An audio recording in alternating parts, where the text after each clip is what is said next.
that feel some type of way about how they were coached relative to Shador and Shiloh and some of the other star players. I'm just saying that type of mentality, that type of favoritism don't fly in the NFL. Now, I get it. You don't treat everybody the same. You do treat everybody fairly. I'm not sure that I would be comfortable if I owned a franchise hiring Deion at this stage in his coaching career. I think there's a little more seasoning that has to happen with that.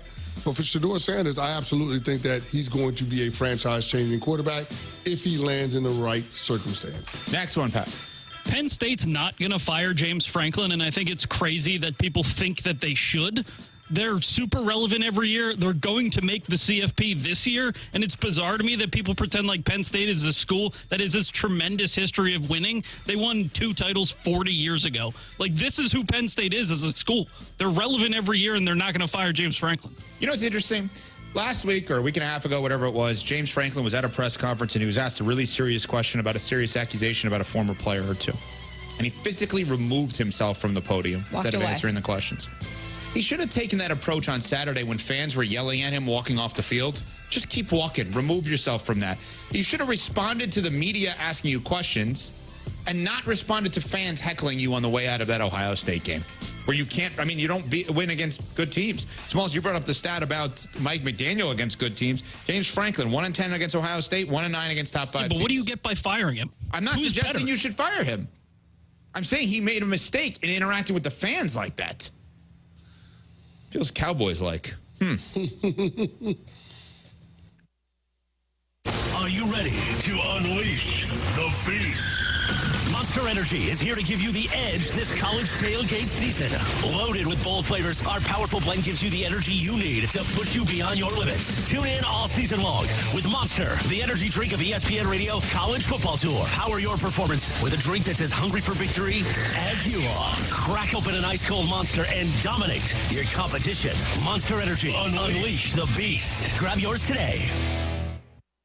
Great game. You got into the end zone again and again. How'd it feel? Awesome. Like getting a new iPhone again and again. I just got the new iPhone 16 Pro today. Really? Yeah. And with AT&T Next Up Anytime, I can upgrade early every year. Very nice. Feel like an MVP again. Learn how to get the new iPhone 16 Pro on us and the latest iPhone every year with AT&T Next Up Anytime. AT&T. Connecting changes everything. Offer subject to change. Additional fees, terms, and restrictions apply. $0 offer may not be available on future iPhones. Next Up Anytime feature may be discontinued at any time. See att.com/iPhone for details.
7 o'clock in St. Louis. You're listening to The Morning After. It's presented to you by Brown and Crouppen. Welcome to the Munganess St. Louis Acura Munganess Burger. What happened? 7 o'clock. Start it over. Jackson, hit the opening. Hit the Doug Vaughn one. Let's have a whole new show. I hear buzzing. Is it your mic? I don't know. Whose mic is that? Is it Texter Buzz? I think it's Tim's. We've had issues with that mic before. No. And people are going to be like, oh, you could have tested it. Probably could have. I can't turn the mics on. It's going to be hot. I can't do that. Okay. Doug, it's just that speaks to the show prep meeting. Welcome in. Munganess, St. Louis Acura, Munganess, Burkett, Alton Toyota, 7 o'clock hour. Tim McKernan, Doug Vaughn, Martin Kilcoyne, Jackson Burkett. And you can call and talk to Chairman Kurt. You're in studio this week. Is this a new thing? Yeah, I think just with some of the new systems we've got in place. New systems, Martin. Yeah, Wow. Jackson and I set up some systems. So, yeah, I'll be making myself at home right here with you guys. Look at that. That's great. So people can call in and they know the phones will be answered. My eyes are locked on the phone, other than when I'm looking at Martin. Does the new system include a buzz? Is that part of buzz? Is that part of the new system? Milagro Tequila, listener of the month for June 2023, was Caller Buzz. Speaking of which, I don't want to bury the lead. And Doug, what is the lead today? I don't know that there is one. Martin, what is the lead? I've got it for you right here. On November 4th, the Sanford Pentagon will host the Field of 68 Opening Day Showcase. And it's an event that features matchups between 6 of the best programs in college basketball. What do you think? Duke? Kansas? What do you think? North Carolina? Pelicans, Santa Clara? College of Charleston versus Southern Illinois. SLU versus Santa Clara. McNeese State versus South Dakota State. It's all part of the Field of 68 Opening Day Showcase. That's today in Sioux Falls, South Dakota. How about that? There's your lead, Doug. It should have There's been. the lead. When you're talking about college basketball blue bloods, you cannot leave out McNeese State. I am excited about the Billikens season, but this is the press release. An event featuring matchups between 6 of the best programs in college basketball. Even Frank thinks that's a little much. That's a little much. But I'm excited about college hoops. There's your lead. Jackson, they were complaining that we weren't on YouTube. Is that? But I see us. Probably for the first 35 seconds of the program. Doug, we had a buzz and we weren't on YouTube. Well, we were on YouTube audio-wise. Video-wise, some of the cameras were set up funky, but I fixed it. I fixed it with a click of a button, and now you can see our beautiful faces. You can hear our beautiful voices. There's no buzz currently. So things, I think, are really stepping up just in a matter of moments. There is. There's a lot of buzz. Oh, there's very uneven start. Yeah, it is a little concerning. You can call in with your concerns. Callier and Thompson phone lines, 314-974-0101. But I was referencing Caller Buzz winning the Milagro Tequila Listener of the Month in June 2023. We had our Papal Conclave for October. Jackson, would you like to announce the October 2024 Milagro Tequila Listener of the Month? For the month of October, Listener of the Month presented by Milagro Tequila is Buck Swope. That is justice. Where does he find the time? God, he's Mr. Consistency. Congratulations. Yeah. He's the Lou Gehrig of the show. I'm telling you, the Iron Horse. Yeah. Oh, yeah. Speaking of which, Rich Gould's going to be in? Rich Gould will be with this show this week. Day and time to be determined. Got a lot going on. I read his text and his voice. He just said, I'm in a wedding in Colorado. I will call you next week. But he said he would come in, maybe bring a guitar and a children's book. Because he's now a children's author.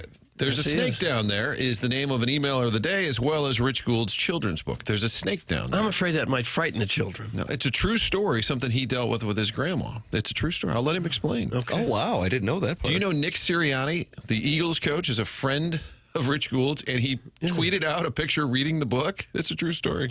Reading the children's book to his kids. How does he know Rich? Nick Sirianni's dad is Rich Gould's best friend. Oh, really? How random is that? Yeah. Jackson's been calling for Nick Sirianni's head on this station. Well, you're going to have to fight Uncle Rich over that. That's right. Yeah, you and Rich are going to go 6-2, but they won 4 in a row. You stand down. Show some respect. Jake Reynolds is in the YouTube chat, the TMA YouTube chat, that is, anyway, where 98 Friends of the Feather have already gathered. And he said, morning, boys. Welcome back, Martin. Glad you all made the big time. Couldn't have happened to a more deserving show. Thank you for bringing us laughs and joy every day. Miss you, Iggy. Thank you. It's from Jake Reynolds. How about That's that? a nice start. How about that, Martin? That's a special spirit. That's Jake Reynolds. He's a special spirit. Makes me feel good. It's good to be back. Made it a week. Made it a week. Kind of the over-under on that was about 4 days. It was 4.5. So the over. But we're not talking gambling. We're not talking picks today. We're just not going to do it. We don't have time. I had a 6-game parlay that I need to discuss with this dais. Doug, we talked about the Jets being -3 against the Texans. And I said, well, I got to bet that. Yeah. So I did, and I took the Jets, even though I knew the world would take the Texans. But having been in sports gambling for a long time, I know how that works. Easy win. It was all over a number of college football games at 11 o'clock and 2:30, and this 6-game parlay is about to pay me 4+ figures. And I've got Michigan plus 14.5 against Oregon. And Dan Lanning calls a timeout with a minute left, leading by 14, and he runs it into the end zone just to run up the score and take beautiful cash right out of my pocket. How does that make you feel? Your family's pocket, let's be honest here. Thank you very much. How will your kids eat? I couldn't believe it. I was watching the game, and I'm like, oh, good. They'll kneel on it inside the 5. No, they call a timeout, and they run it into the end zone. And they cover the spread. I don't cover the spread, and now I don't know what to do with myself. Stop gambling. There you go. There's the answer. 1-800-STOP GAMBLING or Cat Paws. Call either one. We finna be rich. Is that a hybrid of Mike Kelly? It was kind of Mike Kelly doing a stop gambling. 1-800-STOP GAMBLING, whatever the number is. But I kind of heard Mike telling you to stop gambling. What does he call you, Junior? Does he call you Junior? No, that's Rich Gould. But what is Mike Kelly? Doesn't he call you something? Not Dirtbag. That's Kachuk. That's Kachuk. Yeah. I feel like Mike Kelly had a name for you, like probably Timothy Francis. Or Timothy Francis. Whatever your name is. My name. We got Gary Pinkel waiting, and I want to talk some Mizzou. How about that? Well, Pinkel loved talking hoops. He really did. It was sort of underrated. Get involved on the program via the Collier and Thompson phone lines. Chairman Kurt is standing by to immediately answer the call, put you on the air. 314-974-0101. You save that number, and you can be on this program anytime you would like. We like the live phone calls. Air Comfort Service text line, 314-399-9646. You can text in to the program and be a friend of the show. Congratulations to Buck Swope, the first ever, maybe it's fitting, 101 ESPN Milagro Tequila Listener of the Month. You can be the TMA Listener of the Month by going to TMASTL.com and signing up. And the great news, even though Doug wants to dox you, you get to maintain your anonymity and still get to be the Milagro Tequila Listener of the Month on TMA. We need to rethink that and just out these people. They know who we are. We should know who they are. Martin, are you pro-doxing? Since we have to be televised this early in the morning, didn't you get into radio, Doug, so you didn't have to get all purdied up in the morning? Yeah, I got into radio, and they immediately said, gosh, you need a hair transplant. I said, come on, it's radio. They said, yeah, but on YouTube gotta look now. better than that. Can you zoom this thing out, Jackie? I feel like it's up my nostrils. It's one of those Fox Yankee fan cams. Zooming in as you're biting your nails. It's a little tight, as they say. And also on TMASTL.com, you can sign up for the TMA Trivia Night, Doug. It's less than 2 weeks away now. And that is taking place at what you call the Pauley Pavilion of grade school basketball gymnasiums at St. Gabriel, the Archangel, on November 15th. That's a Friday. And what that's going to get you is you can get a table of 8, or you can just sign up by yourself. You know, hey, we don't want to shame people who might just be going by their lonesome. But it is the 3rd annual TMA Trivia Night on Friday, November 15th at St. Gabriel. All trivia, sports, entertainment, St. Louis-centric. And it's all hosted by the TMA guys. And Tommy Mattern told me that Iggy is going to make a glorious return for the trivia night. So that is taking place on Friday, November 15th. You can purchase single tickets, tables of 8, or anything in between. And tickets go on sale, or tickets are on sale at TMASTL.com. And they're $50 per person. Portions of the trivia proceeds will go to St. Gabriel, the Archangel School.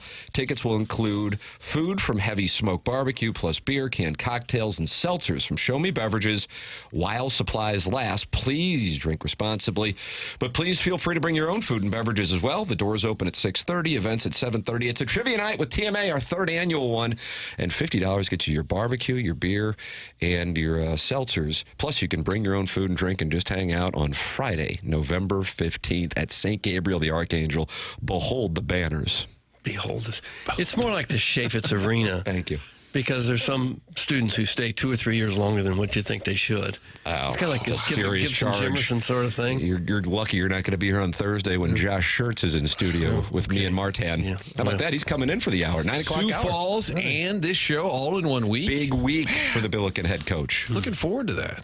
We got Rich Gould coming in studio. Do we have an airing of grievances today? I already bitched about losing my 6-game parlay with Dan Lanning running up the score. Yeah, that counts as one. We have another. There's another slot open. I didn't see it on the dossier. Well, it's because the dossier is so thorough. It says general banter in the 7 o'clock Just to segment. open it up. And then the next segment will get you ready with college football and Blues Maple Leafs. Well, it's your choice, dealer's choice. And then the next segment after that, looks Doug, a it lot says like college the football second and one. Blues Maple The Leafs. third Whichever one looks one doesn't a get lot like picked. the second one. I'm starting to wonder about the intent behind this dossier. Well, it's whichever one you don't pick, you have the next one ready Some to go kind for of the next corporate segment. paperwork. You got to check a box. What's the show look like today? We'll talk college football in the second segment. What about the third segment? Blues and Leaves? Why? What should we be doing? Well, then I don't. Well, then I don't fill out the dossier, and I get text from Martin. Where's the dossier? It's Where's white the dossier. I can't win. So my airing of grievance would be all of the people that complain about NFL games on local TV. It happens all the time. Is that right? You get a lot of calls to who the 2 Fox selects? Mostly emails. So this was a doozy yesterday. A lot of AOL Guy accounts? said, just so you know, we're a Chiefs town. Ooh. This town supports the Chiefs, and I looked today, and you guys are carrying 2 NFC games. Well, Fox has had the NFC package since, I don't know, the mid-90s? I believe that's correct. Mm-hmm. They sort of carry the Cowboys and Packers and Lions. It's kind of what they do. It is a little weird now. For example, Bears, Arizona was a CBS game. But for the most part, what does Fox show you? Cowboys, Lions, Packers, those teams. Yeah. And he said, this is a Chiefs town, and you guys are showing a couple of NFC teams. The Chiefs are on Monday Night Football. Yeah, number one. I was thinking that as well. And this happens every year. People complain. How come you never show the Chiefs? We would show them every week if we could. They get monster ratings. Good for business. Channel 4, I'm sure, loves it. They do a lot of Chiefs coverage because they get monster ratings. So we've decided, you know what, let's not show them. Even though we'd get a huge audience. We just decide not to do that. I don't get how people haven't figured it out. Sometimes when I get those calls, I just tell the person, okay, I'll give you 30 seconds just to yell at me and call me every name in the book. You go ahead, start now. At least and they usually don't say anything after that. Oh, you seem like a nice guy, Doug. Yeah. And then they kind of back down. And they blame whoever picks up the phone. They are the ones who made the decision. So you are the one who selects the games. Yeah. For a while, they actually would ask us which games we thought. Oh, so you're acknowledging blame. So, well, that didn't happen towards the end of my career, but there was a time there when the programming people at the station would say, CBS is giving us a choice of these games. Which do you think we ought to take? But I never would admit that. I'm on email chains now. We get that on occasion. I'd say about 5 times a year. They'll give you a choice. Hey, this Sunday we've got the late game. Which one looks better? And my boss, Kurt Kruger, and the programming people are on it. We just kind of kick it around. And a lot of times when the Rams were good there for a minute, the debate was, would you show their game because it's a marquee game? Now, if it was the Joe Buck-Troy Aikman game, it's a slam dunk. You go with the top game, whether it's the Rams or not.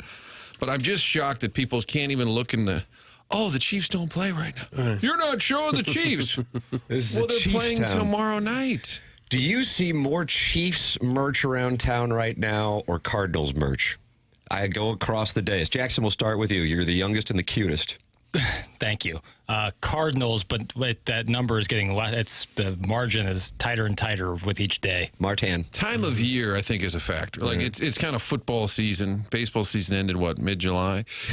But it's increasing. I'm with Jackie, of course. I'd say there's an alliance. Cardinals still lead, but it's getting tighter. I'm definitely with Jackie. Nice. Nice. Oh, are you in the alliance too? Yeah. Come on, I think it's the same. It's the same thing. It's football season. The Chiefs are playing, so on the weekend you see people wear Chiefs regalia, and they're not going to wear Cardinal uniforms now, Cardinal jerseys. I see Chiefs flags in front of homes. Do you really? I bet that drives your ire. It's sure. I call the HOA. Oh, you are in an HOA. Look at you, president, Palm Beach County, Chairman Kurt. I don't really leave my house, so unless they walk into my front door, I'm not going to be able to give you an answer. Are you a hermit? More or less. Are you? I hear you. I'm telling you, I think if I were to rank merch, and if I included City, Blues, Cardinals, and Chiefs, I think I see Chiefs and City right now more than the other two. And I know that sounds asinine, but I'm just telling you what I see. A lot of the Cardinals gear I see is giveaway stuff, like stuff that wasn't necessarily purchased. And I feel like there's a key difference between that and Chiefs gear that you're going out to purchase or ordering online. It could be, too, that people already have their Cardinal and Blues stuff, and the City and Chiefs jerseys are relatively new, so they just want to wear those more now. I think it's a part of it, but I think the overall volume of it is not concerning, but noteworthy. And I will tell you, City thought they'd be a hit, and Carolyn Kindle has said, I thought people would be into the team. She said, I had no idea everywhere I went I would see the flags, the shirts, people that are into City SC are really proud of it and want to show it. Like if you're a Cardinal fan, you don't wake up thinking, boy, I better show some gear today. I think City fans go out of their way to make sure they're wearing it. And it's new. It's people like the merch. They like City Red.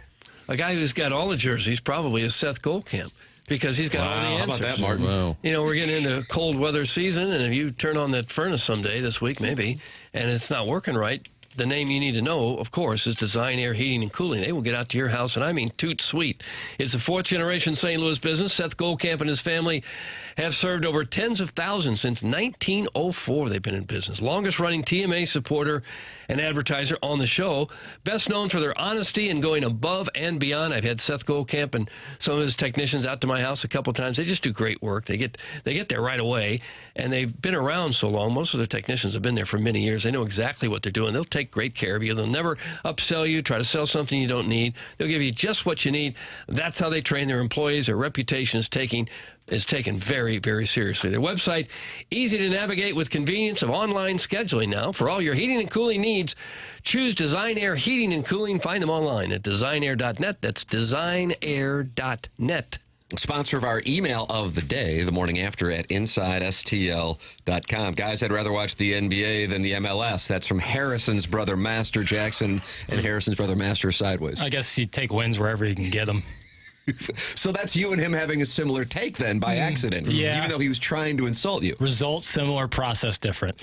How about this? Doug's prison wallet, who is the official TMA social media correspondent, says Chiefs gear is the Gadsden flag of Safe Charles.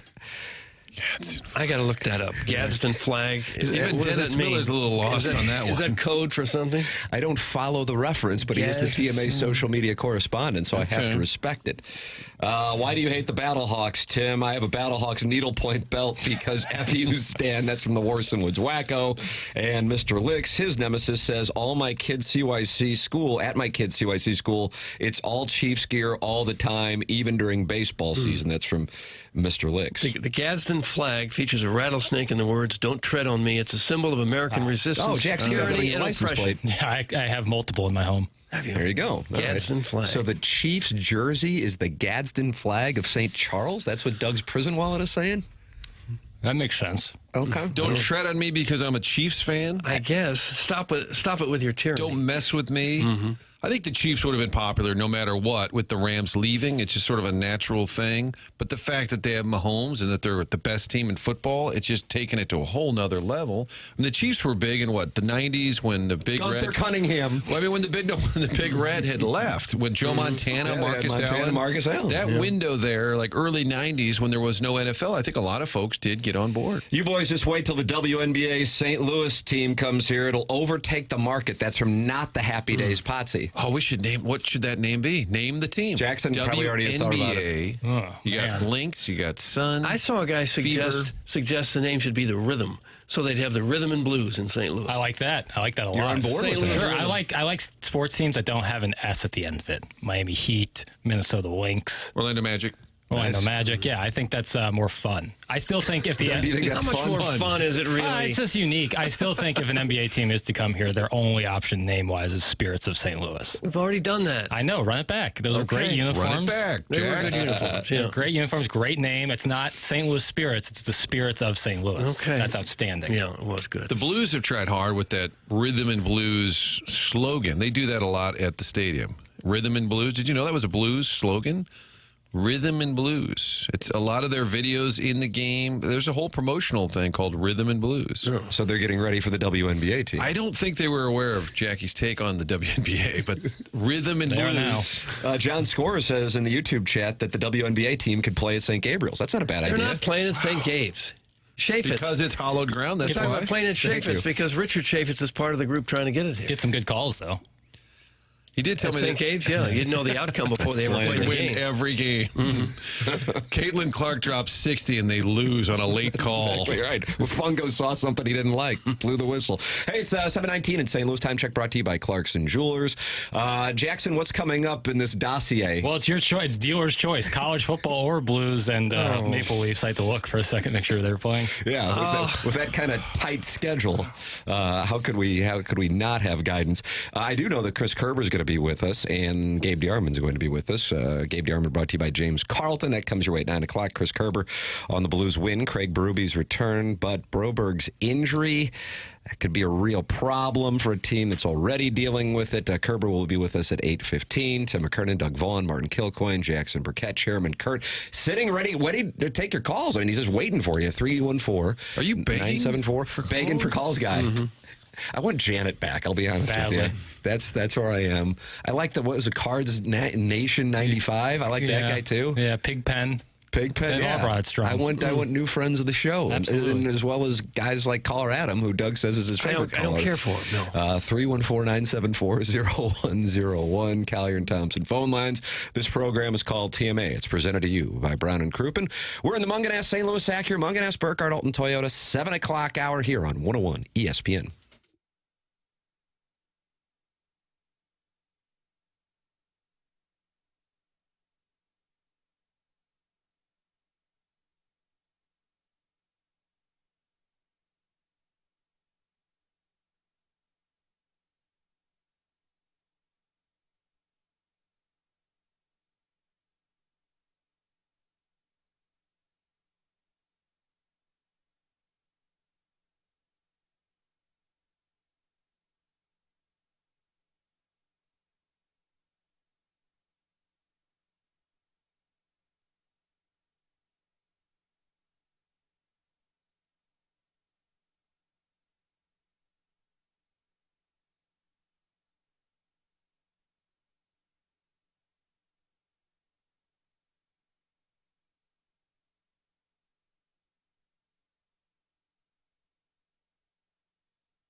Presented to you by Brown and Crouppen. Munganess St. Louis Acura, Munganess Burkhardt Alton Toyota, 7 o'clock hour. Tim McKernan, Doug Vaughn, Martin Kilcoyne, Jackson Burkett, Chairman Kurt standing by to take your phone calls on the Collier and Thompson phone lines, 314-974-0101. Doug, Jim Dandy on Saturday night for the Blues as they bookend.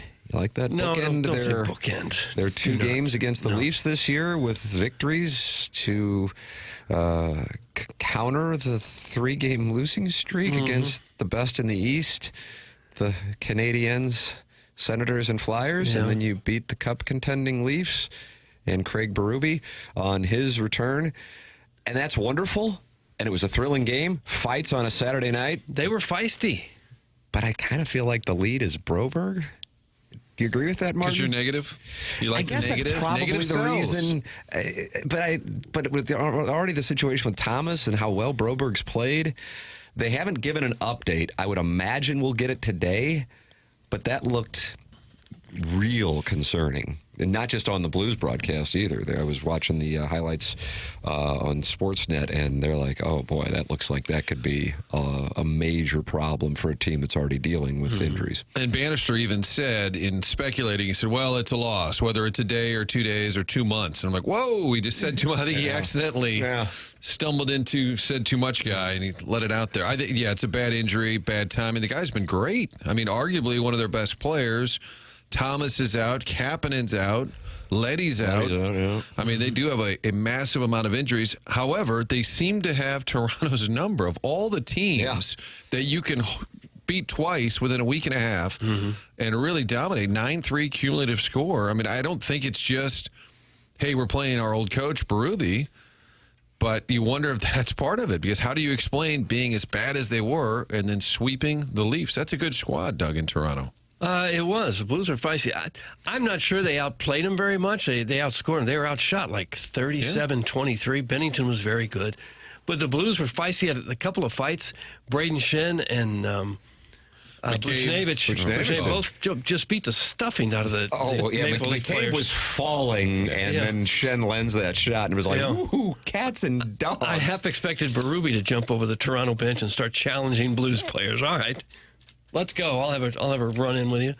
But they were impressive. I was at the game. The crowd was very much. Oh, you were at the game? Yeah. Upper deck, Tim, of course, with the real fans. Yeah, Doug's more of a proletariat like me, whereas Jackson and Martin are the elites and nobles. I just like to see what the real fans are up to every now and then, so I sit up there with them. Jackson and I sort of say, if we don't have a box, we're not getting in the car. Yeah. It's kind of our MO. Correct. Yeah, I need gratis refreshments. You know what on the arm. You know what isn't gratis is parking. Parking at parking at Union Station is $45. Yeah, that's it. Did you say I'm News 4's Doug Vaughn? Yeah. I did not. I figured, well, I'm going to go to my normal spot. I didn't get there in time to get it, so I had to go down to Union Station. And I thought, well, this will be even cheaper than the $20 or $30 I usually pay. It was $45. You hate paying for parking. I really do. Yeah. I know you have to, but that seems a little extreme, doesn't it? 45 seems a lot. I mean, that is right next to the arena. Yeah, it's a couple of blocks. Yeah, it's 2 or 3 blocks away. The station you'd consider right next to the arena? Relative to like where else you can park. It's not like you can park right there on Clark, and you can park right across the street. Yeah. I did all last year for $20, right across the street. Jackson hasn't been to a Blues game since. Sounds like it. Well, when Bragging Rights was in December of last year. Oh, boy. Here we go. Exposure. Yeah. Doug, since you were in the building and the TV did not cover in its entirety the Berube video return, I get it. They got to take a commercial break. We had guesstimated on the length of the ovation, the cheer. I tried to watch some of it back on YouTube. Would you say it was over? Was it 92 seconds? 95. I said 95 and a half. I actually timed it, knowing this would come up. Thank you. Wow, that is reporting. I timed it. From the time he first came on the video board and they started to announce Berube, and everyone knew this was what it was going to go to, until the time the ovation ended, 2 minutes and 15 seconds. Over. Boy. Over ships. Yeah, but that counts. It's kind of tricky. Like, is that the video starts when they say his name at the end, right? Yeah, but his face was all over the video board for the whole time, so people were clapping continuously for 2:15. Pretty cool. I mean, very nice. They showed that speech that he gave right before Game 7, I guess, and people got feisty with that. He did kind of crack a smile. They had a little shot of him and then the video playing. I had to go back and watch it on the old YouTube. When they came out of the TV break, they showed a little bit of like a head nod, and I knew there was a whole hell of a lot more. Yeah. It's on the Blues YouTube page. And that shows him kind of cracking a smile and then waving. I'm sure that's a little awkward. Oh, yeah. And his team now is, okay, we get it. They love you. Okay, yeah, you're a pain in the ass for us, but they love you. We get it. We get it. And there's no more rabid hockey fan base in the world in Toronto. So the idea that he's sucking up to St. Louis fans in a game that you're losing probably didn't go over real well. I'm telling you, I was watching the post game for both the Blues and the Leafs, and I don't know how many people travel with the Leafs, but I felt like he was getting questions from 10 different reporters that were in from Toronto. You know, it's interesting you say that. I was down there Saturday morning trying to catch up with Chief because he's back in town. It's a big deal. They have a morning skate, and the routine is about the same every single time. The home team hits the ice. They don't skate for long, and then they talk a little bit. Then the opposing team hits the ice. So the Blues are going to be on the ice 9:30. So I figured, all right, Leafs are about 10:30. You're looking at Chief talking about 10:45, maybe 11. We got down there at 10. Doug, you want to be safe. Well, you want to be ahead of the game. Absolutely. You don't want to chase the game. Yeah. So we're down there, and I'm talking to some Blues folks, and I look down the hallway, and I could see Berube kind of walking around talking to people. So I said, we better go down there. And there's a couple of cameras set up, clearly the Toronto media, in front of a background, like a Maple Leafs background. And I said, what time is Berube? They said, he already talked. And I panicked. Wow. I absolutely panicked. I thought, we came down here, all this. But he's standing there talking to Ray Barilli, the Blues trainer. So I said to my photographer, let's just hang tight. He'll give us 30, 40 seconds. He's great. He'll do it, I'm sure. All of a sudden, a guy in a suit comes over and says, yes, can I help you? And I can tell he's PR, clearly. Got a suit on at 9 a.m. Hi there. Yeah, I said, yeah, how you doing? Martin with TMA. No, I said, local Fox station. I said, hoping to catch up with Coach. He said, yeah, he already talked. And I said, yeah, I heard that. Unfortunate. He said, yeah, we didn't really have a skate today. Sort of an optional. And I said, yeah, it's not really an option for me not to get Chief. And I said, do you mind if I go over and ask him? He said, I'll handle that. I'm like, oh, for God's sake. And now Berube is about from where Tim's sitting to me. He can see me. He's finishing up with Ray Barilli. And the guy goes over and he whispers in his ear, like, I could get rid of this clown if you want me to. Like, you know he's saying, you don't need to do this. You already did your media. You don't have. And he's like, huh? Yeah, right now? Yeah, it's fine. It's fine. And he walks over and he's, how we doing? I said, good. And the guy said, we're going to have to keep it real quick. He's got to get on the bus. And I said, the bus will probably wait for Chief. I'm going to go out on a limb. And I said, we'll do it in front of the banner, get a little Rogers Center promotion. And he's great. We talked for like 50 seconds total. But hey, it's great to be back, whatever. But I panicked for a minute. You don't want to chase the game. You don't want to chase the Chief. Chase the game. Yeah, I saw you dined at Cafe Napoli on Friday night and then went over to O.B. Clark's and had bet on that? God, nice hit. Yeah, I would have been all in on all of those. That he had Cafe Napoli and O.B. Clark's. That had to be a nice little pony on Friday night. Probably a pony on Saturday night after the win. I bet some people were there just to see Chief on Friday night. And have dirty wings. And have dirty wings. Oh, you know about the dirty wings. Check in. I think I do. Is that an O.B. Clark's staple? Yes. Oh, just glorious. Don't you agree, Jackson? Oh, they're delicious. Yeah, we had them the other day. I remember, I think it was Jamal Mayers. I could be wrong on that one. After he got traded to Toronto, he said the difference in the fan base was between St. Louis and Toronto. In St. Louis, sometimes the Blues would beg him to go to Johnny Mac's to sign autographs some night. And if he wasn't busy, he said, oh, okay, I'll go. He'd sign a couple dozen autographs. When he went to Toronto, they'd pay him a couple $1,000, and there'd be a line clear out the store a block away in line for his autograph. They love their Leafs. Oh, they do. That's the capital of hockey probably in the world. And it has been a rough run. You want to talk about a tortured fan base. When we were talking about tortured fan bases, that would be a tortured fan base. Yeah, Canada in general. I mean, they haven't won a cup since the Blues have been in the league. Yeah. You know? Isn't it more torturous that you have a good team now? Like, they're talented, that they should be able to win. It's not that they're just bad. They're contending every year. I think that's the torturous part, is that you can come so close, yet not walk away with a chalice. I think that's better. I'd rather be in contention and lose than just have a horrible team and not care. Some people like things. You'd rather have a bad team and have no chance? No, just but so you don't get your heart broken? No, I wouldn't. But I don't know. Paul Goldschmidt had a quote late in the year. We were talking about these last two seasons missing out. And I said, how hard is it to miss out when you've been part of October? And he said, honestly, the ones where we were in it and didn't advance are harder. He said, not making it is disappointing. He said, but when you're in it, he said, I look at 2022. He said, everything that happened with Albert, he said, I just thought we were going to be better. Laid the egg against the Phillies. And it's interesting because they miss out. You would think ultimate disappointment, you're not a playoff team. And he said, no, it's worse when you are in and get knocked out, get bounced. Yeah. Think about it, Doug. It's the old, I'd rather be, what is it, love than, I forget what the cliche is. You'd rather fall in love with Colorado than never love him. No, I'm saying, would you rather be in love and then have it not work out as opposed to never be in love at all? Hold on, Jackson's got it for you because he's a man in love right now and he can speak to this feeling. Better to have loved and lost than never to have loved at all. That's what I'm looking for. That was what I was, That's what I would say. I think everything about the show is great. Thank you. Well, I know it's harder because it ends so quickly. Yeah. You go all season, you have your hopes up that this is the year we're going to win it all, and then you wake up one day and it's all over. Yeah. So that part's hard. I respect your opinion, Doug. But there's nothing worse than having a team that's not even a factor. Sounds like Doug's been welcomed to the alliance. Chairman Kurt, it's just me and you. We're on the outside looking into this alliance. Best of luck. I don't like it. I'm going to have to recruit Ryder. And I guarantee you Jamie Rivers will be a part of my alliance. Yeah, he will. Well, he enjoyed that Shen McCabe fight. God almighty.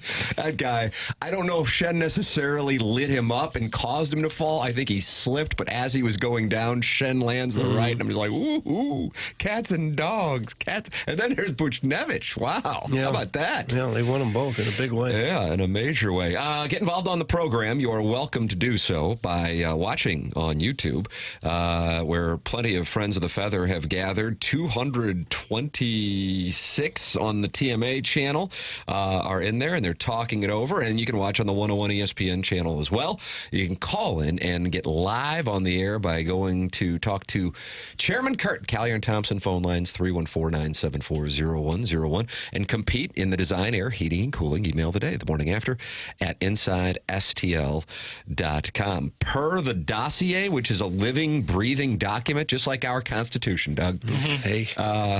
We talk college football or Blues and Maple Leafs in the next segment. Yeah, your choice. Feels like college football would be the natural next move. That's the dealer's choice. We can do, hey, listen, we can do whatever, whenever. That's I have to tell you, I know this sounds like I'm getting better at teasing, and trust me, I'm going to teasing camp. But I was looking at some numbers regarding the college football playoff, and I have one that will be very surprising and of local interest on the other side of the commercial break. Very nice. It's the morning after. Presented to you by Brown and Crouppen on 101 ESPN.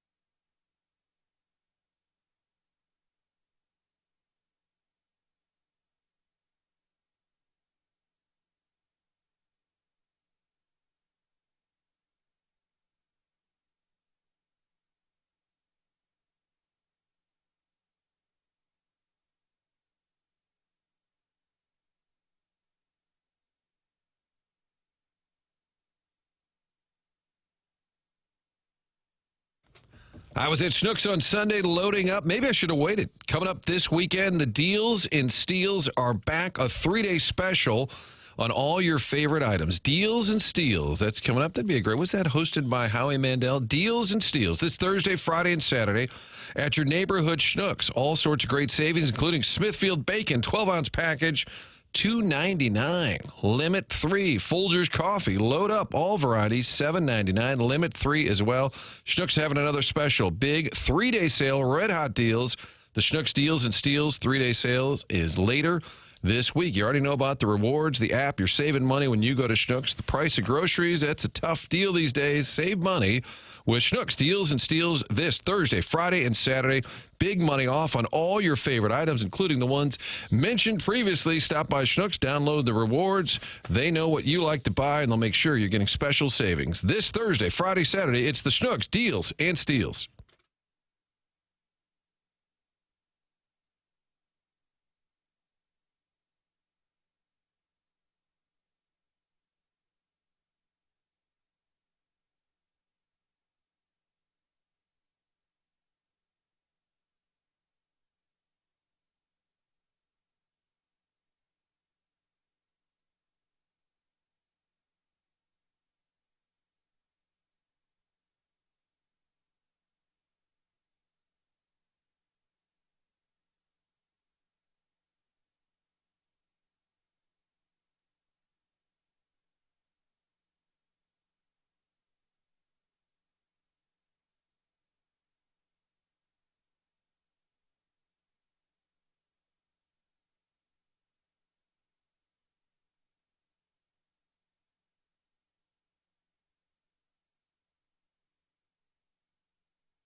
You got to fight. This is Action Jackson with a Sports Center update driven by Johnny Londoff Chevrolet and Johnny Londoff Autoplex. The Blues win on Saturday 4-2 over the Toronto Maple Leafs. They are off tonight.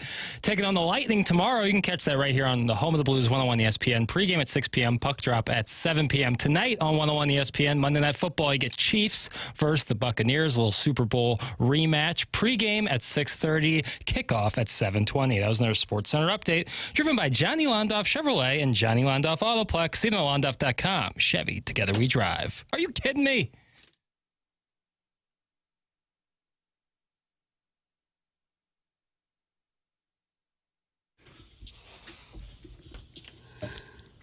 TMA presented to you by Brown & Crouppen. Welcome back. Mungan St. Louis Acura, Mungan Burkett, Alton Toyota. 7 o'clock hour. Tim McKernan, Doug Vaughn, Martin Kilcoyne, Jackson Burkett with you. Chairman Kurt manning the phones. Callier and Thompson phone lines 314-974-0101. A rainy Monday morning in St. Louis. Doug Rubin stuttered. You remember him? The velvet teddy bear is not happy in the YouTube chat. What's he upset by? Let's see what I got here. We just heard 5 minutes on how much parking is for a Blues game and a lengthy discussion on how long Chief may or may not have smiled. That's Ruben stuttered. He finished. Did he finish second? I think in so. American Idol, and was that season? I don't know 2? what season was, Tim. And then he won over future Congressman Clay Aiken. Am I correct on that? Clay Aiken? Clay Aiken ran for office. Oh, he did? Yeah, had my support. Feels like the right era, but I don't know if like Clay Aiken was 1 year and Ruben was the next. Was Kelly Clarkson American Idol? She was the first one. She was the original. And then the show is back around now as NBC. The voice is different. Right. But didn't American Idol resurface on another network? I did. Yeah, I think it's still out there. Oh, yeah. Well, either way, it's great to have Ruben Studdard listening. Thank you. Thank you for joining the program. He won season 2. He won season 2. Ruben Studdard won. From the 205. Wow. Birmingham. That's huge. It used to be huge. So I deep teased this. Martin, I don't think you heard me discussing it before the show. So this the other gentleman on the dais may have heard it. What percentage would you give Missouri to make the college football playoff? Me personally, I'd say 2%.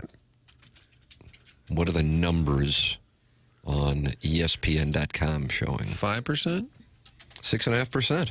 I think I heard you say it earlier. I was trying to act like I didn't. So they got a chance. Oklahoma this weekend, buddy. I'm going to the game Saturday night. Can't wait. Tiger, Gabe DeArmond with us at 9 o'clock, brought to you by James Carlton, Chris Kerber at 8:15. Design, Air, Heating, and Cooling email the day at 10:45. There's your captain's log for the day. I have to tell you, listen, I love Missouri. I don't see 6.5%. Jackson, you agree with me? I don't like they'll have no signature win, like not even close to a signature win, unless you're considering Vandy the signature win. Oklahoma, I think South Carolina would be their best win. Yeah, but that team is so up and down. Like their record, I don't think will be signature win-esque, even though I think they're a good football team. Let me ask you this question. All righty. South Carolina and Vanderbilt get together on a neutral site. What's the spread? Ooh, neutral site, I would say SC by 6.5. Okay. All right. Yeah. So you're with me that the perception is South Carolina is a better team, and South Carolina coulda, shoulda beat LSU. We're a missed 2-point conversion away with an open receiver away from going overtime with Alabama, and then just beat the hell out of Texas A&M this past Saturday night in Columbia, South Carolina. Point being, even with that being a win, even with beating Oklahoma, even beating Mississippi State, even beating Arkansas at 10-2, I have no idea how Missouri would get in. So I was surprised when I read on ESPN.com this morning that Missouri is at 6.5% to make the college football playoff. Now, of course, that's not a likelihood. I just would have put it at like 0.2. Yeah, definitely. I don't understand But how. is the algorithm figuring other teams losing? Like they may have this computer system that's going to spit out, oh, that team's going to lose a second game, a third game, other teams being a factor. And look at Indiana at 9-0. They call them Windiana right now. They haven't played anybody. Yeah. They'll lose to Ohio State. What if they're sitting there I'm not sure they lose to Ohio State. I'm not. I'm pretty good at these picks, Tim. I don't know if you understand. We'll get into that later. I can't wait to find out the records. Told my wife that I got to look at my pick. Pick six. Pick six. Not so good. But Indiana, okay, you got them maybe beating Ohio State. That'll be their only loss. I think Indiana, right? Going to be in there. Indiana is currently 86.6% to make the college football playoff. Mm-hmm. Yeah, they've got 9 wins already. Oregon. Slam dunk. Right. Yes, Georgia. Yeah, I think this is an important exercise that we're about to do because I am telling you, in a month, all hell's about to break loose. It's going to happen. There's no way to avoid it, and I think the conversation you're going to hear, if you're into prediction, I'll wager with anybody, will be the college football needs to bring back the divisions. That's what I think you're going to hear. You think Boise State's going to get hosed? Boise State would be the group of 5. I thought you were saying they were. So that's one spot, and we already have the 4 conference champions. So we have 5 allocated, whether it's Boise State or not, but Boise State is certainly. Boise State, for the record, is 70.5% to get in. So you have your 4 conference champions in Boise State. So now you have 7 spots left. So that's where you were going with this, right? I was just going to read, just even from the rankings, which don't mean anything, but just tell me. Tomorrow, the first college football playoff rankings come out. But Oregon's in, Georgia's in, Ohio State's in, barring. I don't know if, I think Oregon is in. I don't know if Georgia is as in as Oregon, but I would agree if I had to bet they would be in. For the record, Oregon's at 95.6% and Georgia's at 92.3%. Ohio State, Miami, Texas, Penn State. I don't think Ohio State is a lock, but I would agree with you. Point being, there's things can change. Okay, so I get it, but 4 Big Ten teams. Would we agree that there's 4 Big Ten teams? Got to remember that the old Pac-12 teams are now Big Ten teams. Yes. So if you go Oregon, Ohio State, Penn State, Indiana. Yep. One of those is a conference champion, but now you're adding 3 at large there. Okay, so if you have the 4 conference champions in the group of 5, that's 5 spots. Now you have 8 spots spoken for. All right, so now there's only 4 left. So you'll have who from the SEC is in the mix. Martin, you were talking about Georgia. Then you have Texas. Tennessee. Alabama's still alive. Alabama's They're certainly alive. not a lock. What's their LSU's percentage? alive. What's Bama? Ole Miss is kind of Alabama is currently, again, this is Bill Connolly of ESPN, 55.5%. Point being, if you have those teams from the Big Ten and you list those teams from the SEC, and let's see, the SEC gets 4. So now that's 3 more at large. So now you have 1 spot left, and that's leaving out an SEC team or 2. And then that means the Big 12 and the ACC only get 1. Right. Now, they did just have both for the Big 12 and ACC have one of their undefeateds kind of drop out of the race a little. I mean, they're still in it, but they're no longer undefeated. You're talking about Pittsburgh. Pitt and Iowa State. Yeah, Pittsburgh, I don't think was one that people were necessarily taking real seriously. Iowa State was, I think, and they lost at home this past weekend to Texas Tech. So then if you go, okay, well, who's the other at-large team? I think if Notre Dame finishes 11-1, they don't play anybody. They're going to be an underdog too the rest of the way. That Notre Dame gets in there. So you're going to have SEC teams get shorted, and then people are going to go, my God, Indiana didn't beat anybody of note, and they're 11-1. Yep. And you're also going to have a real conversation coming here in which do you get penalized for losing in the conference championship game? That's what fascinates me the most. And to me, I don't think you can, but we don't know, and I gather a precedent will be set. Yep. That you're going to go, okay, well, BYU, lost in the conference championship game. They're an 11-2 team. We got to keep them out because there's an 11-1 Indiana. Yep. Yeah, I think it's going to be a real those thing. Kinds of conversations. And then Georgia's going to have multiple losses. Could have multiple losses, but many would view them as one of the best teams in the country. Do they get left out? Keep an eye on this Georgia-Texas situation. Yeah. That's one that's real live. And A&M goes from looking like the favorite to win the SEC to potentially being on the outside looking in of the college football playoff. So it happens pretty damn quick. But what I'm saying is there's going to be absolute anarchy when it comes time to announce these 12 teams. Yeah. And my exercise was just name a team and tell me if Mizzou could get in over them. Even if Alabama's 9-3 and Mizzou's 10-2. I would love to be able to convince myself but I don't know how in the world it can happen. Missouri's not even ranked. They're not even ranked in the AP Top 25. Nope. They fell out, although they went up in the coaches' poll. The coaches liked the way they took the bye week. Yeah, they like and practice. They moved up to 22.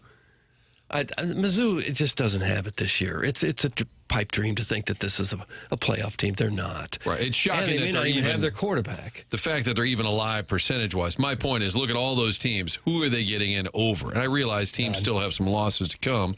I just don't see any scenario where that happens. Because they're not going to have a win or two over a great team. Then you could match it with going, okay, they only had one loss. And that is why when they got blown off the field by A&M, felt like, okay, at this point now they absolutely have to win out, much less than getting skunked at Alabama. Doug has something he wants to tell us about, and it's about our 7 o'clock hour sponsor. That's right. Yeah, if you're going to go to a Mizzou game, hopefully you're going to drive there, and you'll drive in one of your cars you got from Munganess St. Louis Acura or Munganess Burkhardt Alton Toyota. Two fantastic dealerships, same ownership. They've been a sponsor for a long time now. We've gotten to know and love these guys very much. And if you just want to have your car serviced or get some routine maintenance on it, we have a secret number for you that goes straight to the muckety-muck, so you don't have to deal with just anybody. You go and you talk to the decision makers. Jamie Burkhardt, Peter Munganess, Ryan Seiberg, they're in the service department. I'm going to give the number now. 314-252-0029. Okay, you weren't writing again. Here it is. 314-252-0029. These guys pride themselves in being accessible to the listeners. They will do that. If you have a problem, you call that number, you talk to one of those gentlemen, they'll get you taken care of just as fast as they possibly can. While your car is waiting on, they have a great waiting room. They got some wonderful snacks there. They've got candy and they've got chips and they've got drinks, and you'll just enjoy yourself while you're there. You'll wish your car broke down more often so you could go just for the snacks. Fantastic new and used car selection at Munganess. Online at stlouisacura.com and altontoyota.com. It is TMA, and it is presented to you by Brown and Crouppen. Tim McKernan, Doug Vaughn, Martin Kilcoyne, Jackson Burkett with you on the program. You're welcome to call in. Chairman Kurt taking your calls on the Callier and Thompson phone I don't think lines. he is. Has anybody called? 314-974-0101. I mean, live on the air? You're trying, like, begging for call. I don't think. Are they calling? Biff said he was going to call today. He had an important thing to tell us. Oh, well, I'll make sure I keep my eye on that. Okay. All right. Have you ever heard of Biff call, Martin? I believe I have back in the day. Make sure you carve out 15, 20 minutes. Well, I told him it's more like 30 seconds, 40 seconds now. Tightening things up here. Yeah. Not really. But maybe we can use that as an excuse. My favorite part is still say that. when Kurt clearly takes a call, somebody's not happy, and they're complaining. Yeah, I hear you. Yeah, I hear you. Those are the most fun calls. That's So when my people really favorite hate us. part. Yeah, those are the best. Yeah, we'll call on in. The delectable Danny Pintaro, who played the role of Jonathan on Who's the Boss, is in the YouTube chat and says, I miss the toilet. I don't know what that means. The flushing of the toilet. Yeah, they could hear that. Oh! The flushing of the toilet next door. Yeah, Schaefer Door Company sponsored that. Now they're sponsoring the app on the 101 ESPN app and the TMA STL app.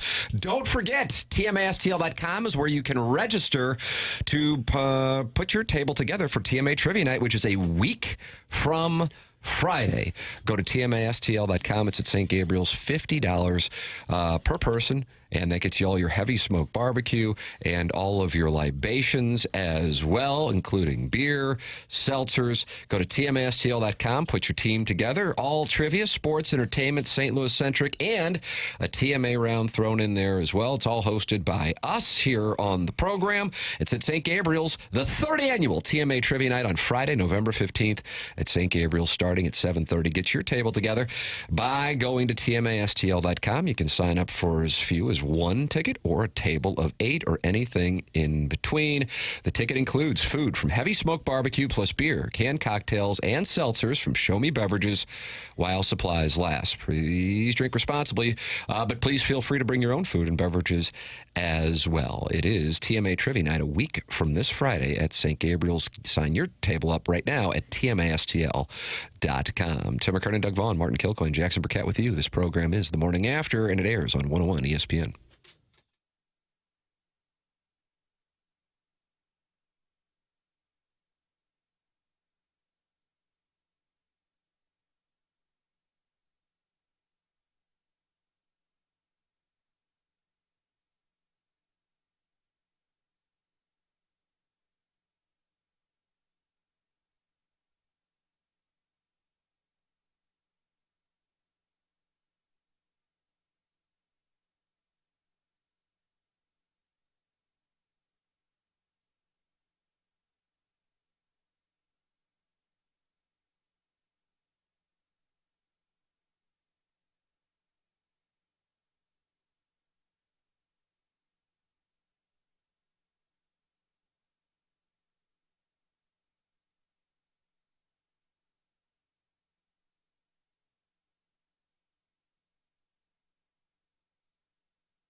Welcome back. It's Teammates presented to you by Brown and Crouppen, Tim McKernan, Doug Vaughn, Martin Kilcoyne, Jackson Burkett with you. Chairman Kurt standing by to talk to Biff on the Callier and Thompson phone lines. Text in 314-399-9646, Air Comfort Service text line. And you are welcome to email in for our Design Air Heating and Cooling email today, the morning after at InsideSTL.com. Chris Kerber is going to be with us at 8:15, and Gabe DeArmond with us at 9 o'clock. The Colonel presented to you by James Carlton of the Carlton State Farm Insurance Agency at 10:45. The Design Air Heating and Cooling email today, the morning after at InsideSTL.com. Anarchy, ho-hum, just like then when there were 2 teams, then 4 teams, now 12 teams. Just expand it to 64 teams and expect the kids to play a 20-game season to make the gambling fats happy. That's from the 636. Everyone who gambles is fat? That's what I took from that. Gambling fat. Gambling fats. Now, Alan Dadeville disagrees. He's a big Georgia fan. Says perfect year for the expanded playoffs. There's no clear-cut number 1. Any of the top 10 can be beaten by about 10 other teams. Also, Carson Beck is now the doo-doo man. That's from Alan Dadeville. Martin, I don't know if you're aware of this. Do you follow Janoris Jenkins on Twitter? No. Former Ram? That's correct. Got suspended before that game out in San Francisco. Pretty good player. Was he the Jackrabbit? He was the Jackrabbit.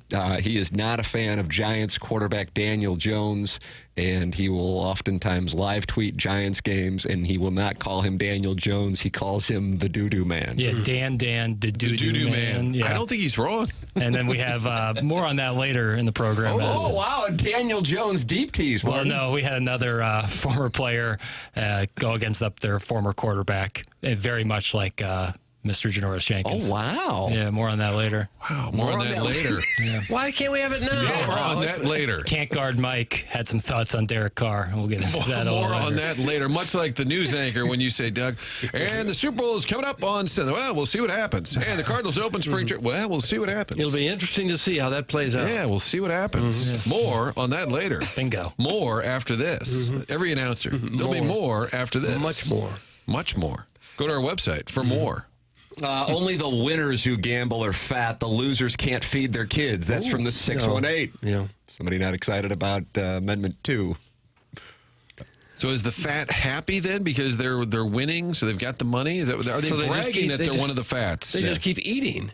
They win their bets and they just keep eating. We're at the casino. Just roll on over. Probably a buffet somewhere. Jackson, were you wagering heavily this weekend? Nope, laid off.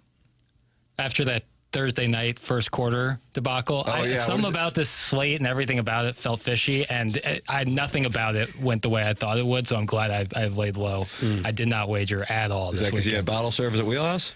No.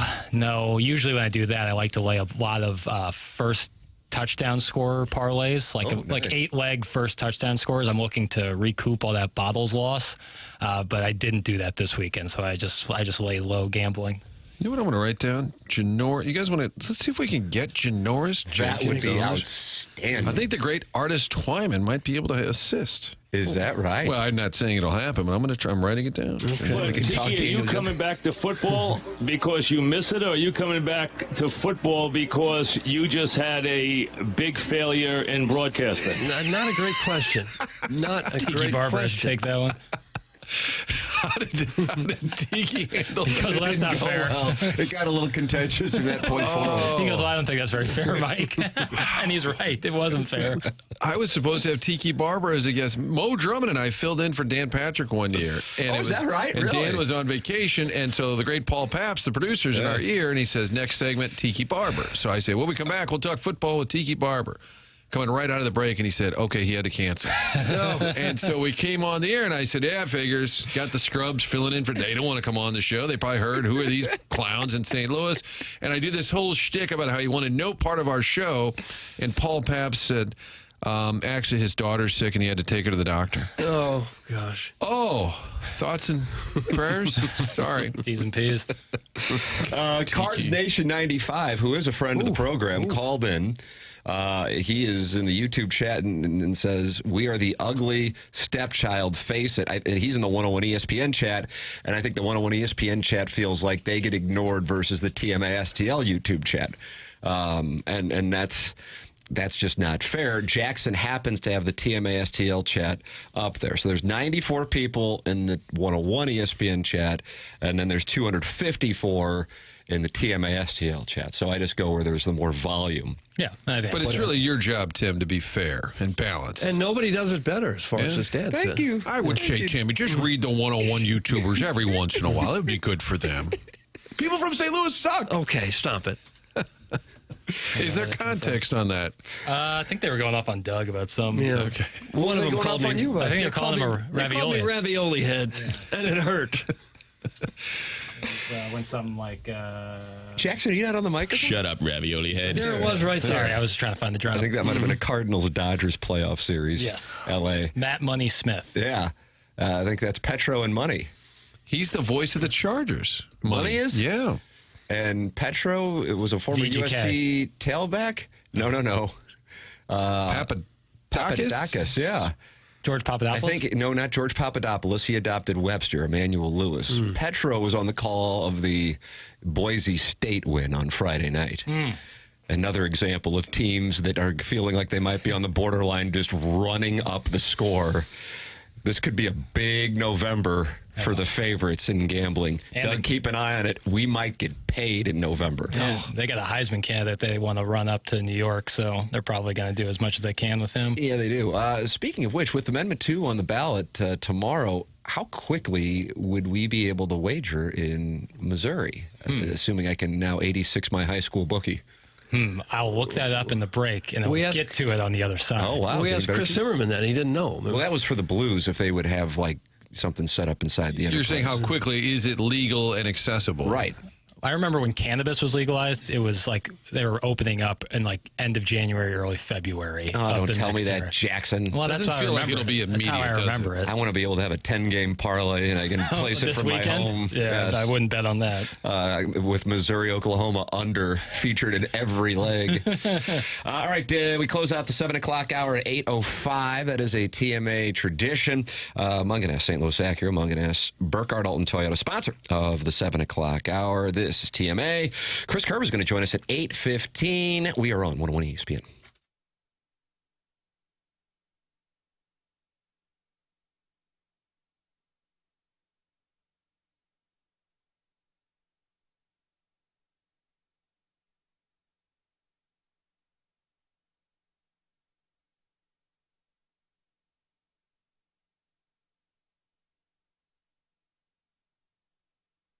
Great to have a new sponsor here on TMA 1 week in, and that is Michael's Flooring. Got a chance to meet with Michael last week.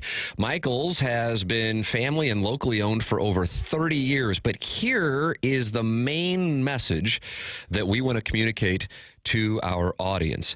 He takes pride in helping and making sure his employees are happy and make a great living. And that is why he is looking for new employees and offering carpet installers $7 a square yard. That's right, $7 a square yard. You will not find compensation in the industry like that anywhere else.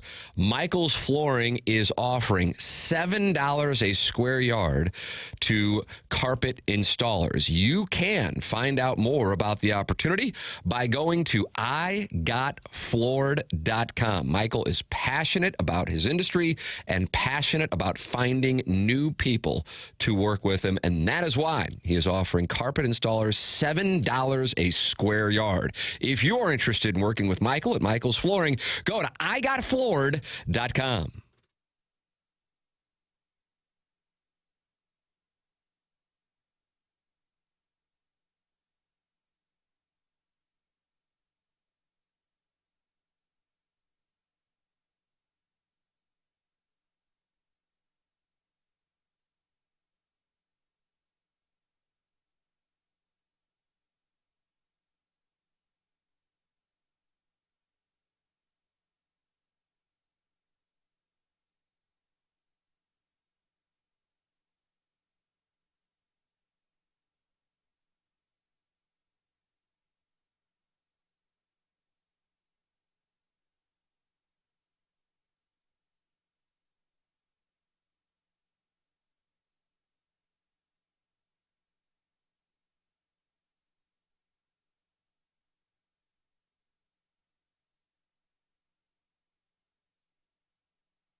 TMA, it's presented to you by Brown and Crouppen. Tim McKernan, Doug Vaughn, Martin Kilcoyne, Jackson Burkett with you on the program. Welcome to our Fisher Window and Door Store 8 o'clock hour. Chris Kerber is going to join us coming up here in about 5 minutes on the program.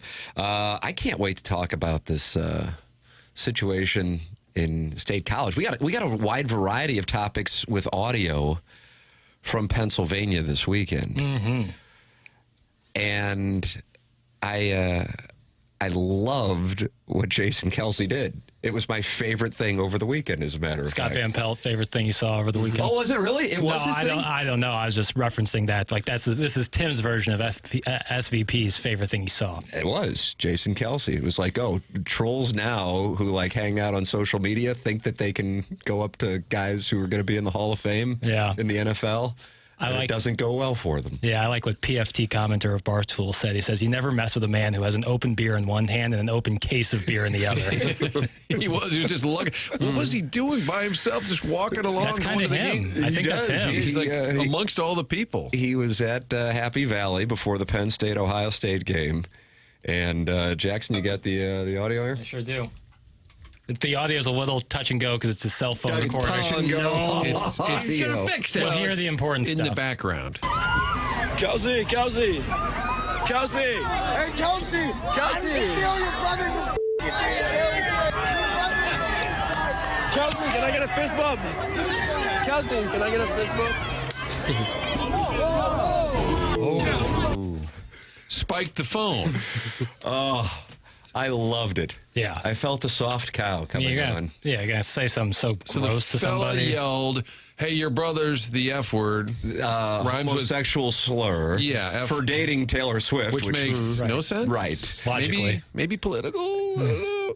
And then he goes over and spikes the phone. How did he know for sure? Because he waits a while, doesn't he? Now, the video continues. And the guy actually walks up and Kelce bends over to pick up the phone and the guy like goes to shove him. And I'm going, oh, this guy really wants it. Yeah. But that's the thing. I think it's like you're put to the test to respond and then you become the bad guy by responding. Yep. Punching down is always how it seems like. Why? I like that. Martin, do you like that? I know you and Jackson are in an alliance, so he's automatically going to like it. Well, that's the thing. It's like you're supposed to be like, oh, you're supposed to have thick skin. It's like someone just said that to you. But the way right TMZ there. is now framing it is Kelce then goes, who's the F word now 3 times. Right. And I guess that they're trying to frame that as the headline as opposed to this guy was following with the phone, calling his brother the slur. Right. For dating a female. Again, we're not really examining the logic behind it. Yeah. And now Kelce is under fire because he used the slur. Yeah, I saw. Ah, yes. What an industry we've chosen to be in. Now, you think he can get in legal trouble for destroying a $1,000 piece of property? He probably has to pay for the phone. I'd say that would be the utmost of his exposure there. I think he might have to pay for the phone. I think he can afford that. Not too worried about it. Yeah, I just think I saw an article saying like Jason Kelce and Penn State fan exchange homophobic slurs. I'm like, that's not really what happened. I think anyone with common sense knows that Jason Kelce was doing the right thing in that situation. Absolutely. I think more fans should be put on notice. If you jaw jack, you might get your phone spiked. You might get a confrontation. I was at a Packers-Cowboys playoff game. Season ends. Green Bay's done. They're walking off the field. All these Dallas fans are screaming obscenities at the players. And finally, Frank Winters, who's the center, he's from New Jersey. He's kind of a Sopranos kind of guy. He stops it. Hey, yeah. Are you talking to me right here? And this guy just melts in his pants. Goes, oh, hey, Frank, you did a good job. No, not you. Because everybody had their head down, walking off the field, whether it's Brett Favre or Sterling, they're just taking it. They don't care. And Frank Winters, we were standing there ready to go into the locker room, and Frank Winters stops it right there. Hey, yeah, you're talking to me? You want to say something? You want to come down here right now? And the guy's like, no, you played a good game, Frank. It was unbelievable how they just cowered. There was more of that exact kind of thing, actually, with James Franklin as he walked off the field this Saturday following the Ohio State game where a guy was, Martin, remember the phrase tough and cool? Oh, man. Yeah. Well, a lot of that this weekend. It didn't go particularly well. Drunk, tough, and cool. James Franklin decided to have a an exchange, and it didn't go well for the tough and cool fan who then just ran up the steps. Oh, I love seeing it. Open season. Mug & Nest is the sponsor of our 7 o'clock hour and 10 o'clock hour, for that matter, here on TMA. StLouisAcura.com and AltonToyota.com. That's Jamie Burkhardt and Clayton Patterson. And then in the service department, Ryan Seiberg. Even if you didn't get your car from Mug & Nest, St. Louis Acura, or Mug & Nest Burkhardt, Alton Toyota, get your car serviced there. They will take great care of you. They've been taking care of TMA listeners for years. It's where I go and get my cars. My family goes and gets their cars, and we all recommend them wholeheartedly. Go online at stlouisacura.com or altontoyota.com. They go out of their way to be accessible to our listeners, and that's why they've set up a number that you can text or call and go straight to the people in charge with any questions or requests you may have. That number is as follows: 314-252-0029, 314-252-0029. It's Mug & Nest St. Louis Acura, Mug & Nest Burkhardt, Alton Toyota. Send your emails in. Design, Air, Heating, and Cooling email today at 1045. Sign up to be a part of the TMA Trivia Night at St. Gabriel's a week from this Friday. $50 gets you all your food from Heavy Smoke and all of your libations as well. Plus, you can bring food and drink. Go to TMASTL.com and sign up your table of 8, or you can just go with a couple of friends and be put on a table and compete in the trivia. TMASTL.com. This third annual TMA Trivia Night, a week from Friday at St. Gabriel's, 7:30 p.m. start. Chris Kerber joining us on the other side of the break to give us his perspective on Saturday night with the Blues win, Berube's return, and Broberg's injury. That's coming your way next here on TMA, presented to you by Brown and Crouppen on 101 ESPN.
Welcome back to Team A, and it's presented to you by Brown and Crouppen. We are in our Fisher Window and Door Store 8 o'clock hour. Tim McKernan, Doug Vaughn, Martin Kilcoyne, Jackson Burkett with you on the program, and it is our pleasure to welcome to the Collier and Thompson phone lines the great Chris Kerber.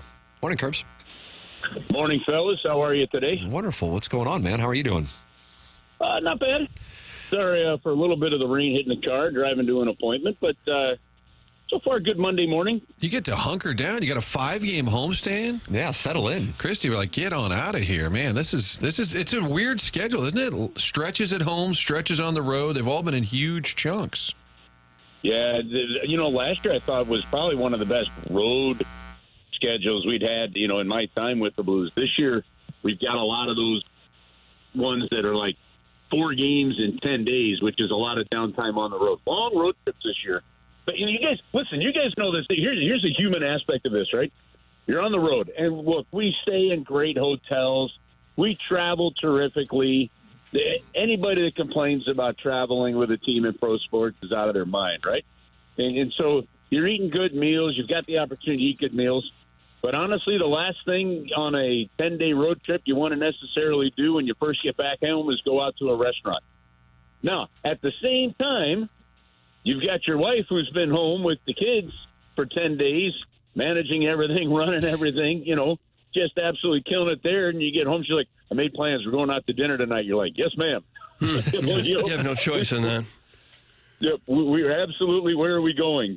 So it's one of the yins and the yangs of life when you've got to travel a lot. As a broadcaster, when you travel with the team, can you take 3 or 4 bags and really kind of show yourself off with your clothes, or do they keep you to the minimum? Listen, that's actually that's funny as heck that you said that, Doug. So, you're gone for 10 days. You'll look at some of these players on a bag that they bring in a suitcase, and you're like, how do you even fit your underwear for 10 days in that bag? Right? And now, as a broadcaster, if you go down to the workout room, if you're, you've got maybe a couple of suits, you've got a change of clothes for the off days, so the bag's, a pretty good size bag, right? And we took the train from Montreal to Ottawa. And as we're going into the train station, somebody looks at or Pavel Buchnevich, I think he looks at John Kelly and he says, how big is a bag do you need? And he started giving grief to the broadcasters for having bigger bags. And we're looking at his bag. We're like, Pavel, we don't know how you fit changes of clothes for 10 days in there. Well, these players, they might have one suit that they'll wear for 10 days. Oh, gosh. When they go to the rink, their workout clothes, everything is taken care of. It's washed for them, shoes, all that other stuff. So packing as a player is different than packing as a somewhat out-of-shape media guy. Oh, I'm sure it is. Kerbs, you enjoy the Chiefs' return on Saturday night? It was kind of fun in the building. Yeah, I thought it was actually really awesome. You knew it was going to be good. Ryan O'Reilly's was huge. Petrangelo's was huge. We've seen some big ones over the years, but that one for a full 2 minutes was as good as it gets. And, you could just the crowd going nuts at the right points when Berube's, they played Berube's Game 7 speech. I thought it was fitting. I thought it was great. That speech is legendary, I think, just from, not just from a Blues standpoint, but I think that's an all-timer across sports. And Craig Berube treated people with such integrity, class, and just genuineness that, yeah, he won a cup here, which is huge, and that may be the biggest factor. But just his personality was just, if it's not vintage St. Louis, I don't know what is. And it was awesome to see that return. What did you think of the way the Blues played? It's 2 wins against a pretty good Toronto team now. Well, I think it's also awesome that the Blues beat them. So that goes well. I thought they struggled a bit. Not great in the first period. Really found their game a bit more in the second. You saw the difference in goaltending there. It was really cool to see Joseph Woll get the home start. But also good then to see the Blues, have to beat them. Jordan Binnington has just been fantastic the last couple of games. So I think, honestly, what we've seen, Doug, in some of the victories and some of the losses with a 6-6 team after 12 games right now is honestly more of what I fully expected to see, which is ups and downs of a young team. Mistakes made at red lines and blue lines that cost you games, and then you play well enough because you're talented enough to beat some good teams. And what you hope is, as you continue to move on here, that you hope that they find more consistency for games like they had against Toronto.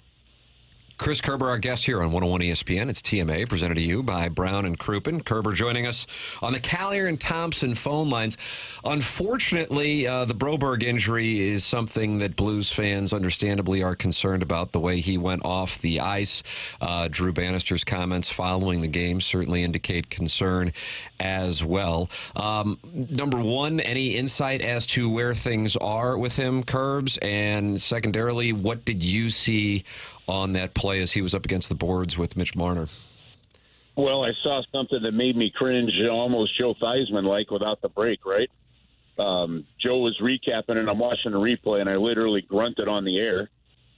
So not good composure on my part, but just more immediate reaction.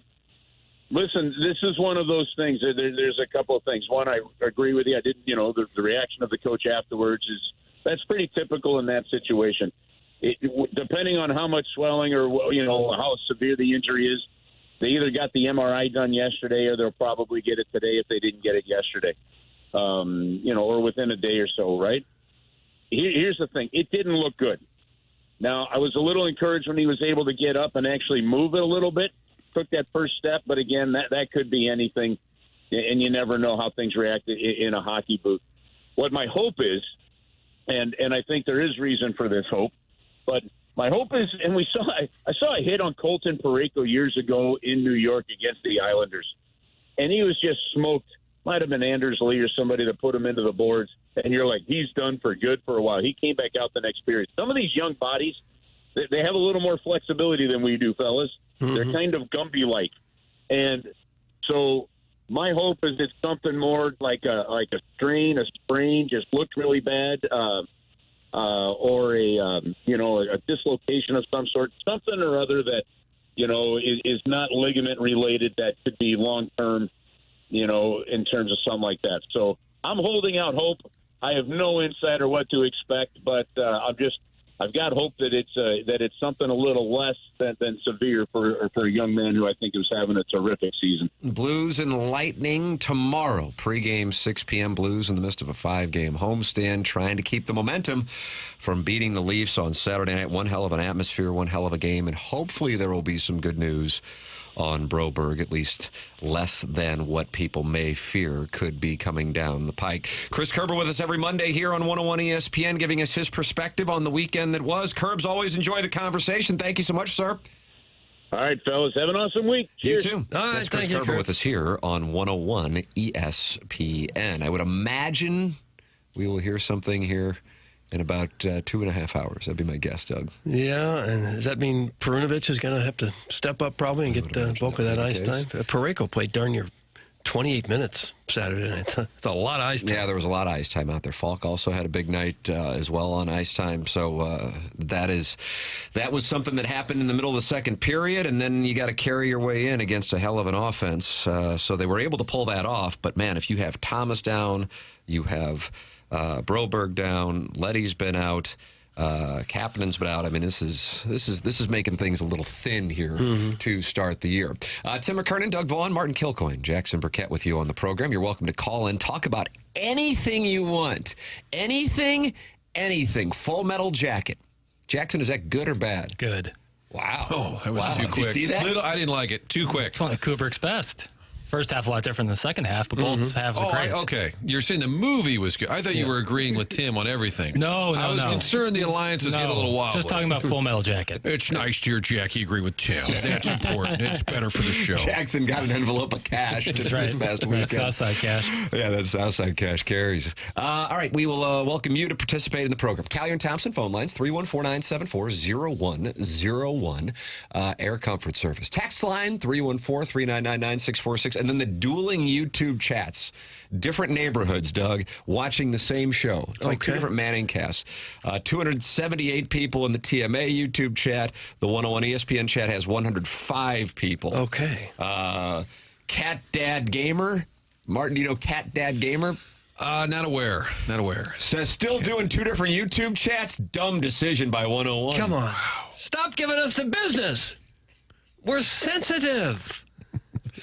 I did try to fix the setting here. My computer What's was going on? Well, the monitor was right in front of the camera. Now I didn't set this up, so I was trying to adjust, but the computer just keeps popping back up. Yeah, we got microphone They issues. want to know if it was sponsored by issues. Dell. It's Jackson's fault. Sorry. No, the alliance is breaking up. I Weak. like it. Second half of the 8 o'clock hour brought to you by Fisher Window and Door Store coming up. Jackson, tell the people what we have. We're going to go over the results of the pick six from the weekend. No, don't have time. Don't have time. Doesn't seem necessary. I will find a surprise caller any minute now. Yeah, Biff is now being asked to call it. We'll take a break. Come back with more TMA on 101 ESPN. It's presented to you by Brown and Crouppen.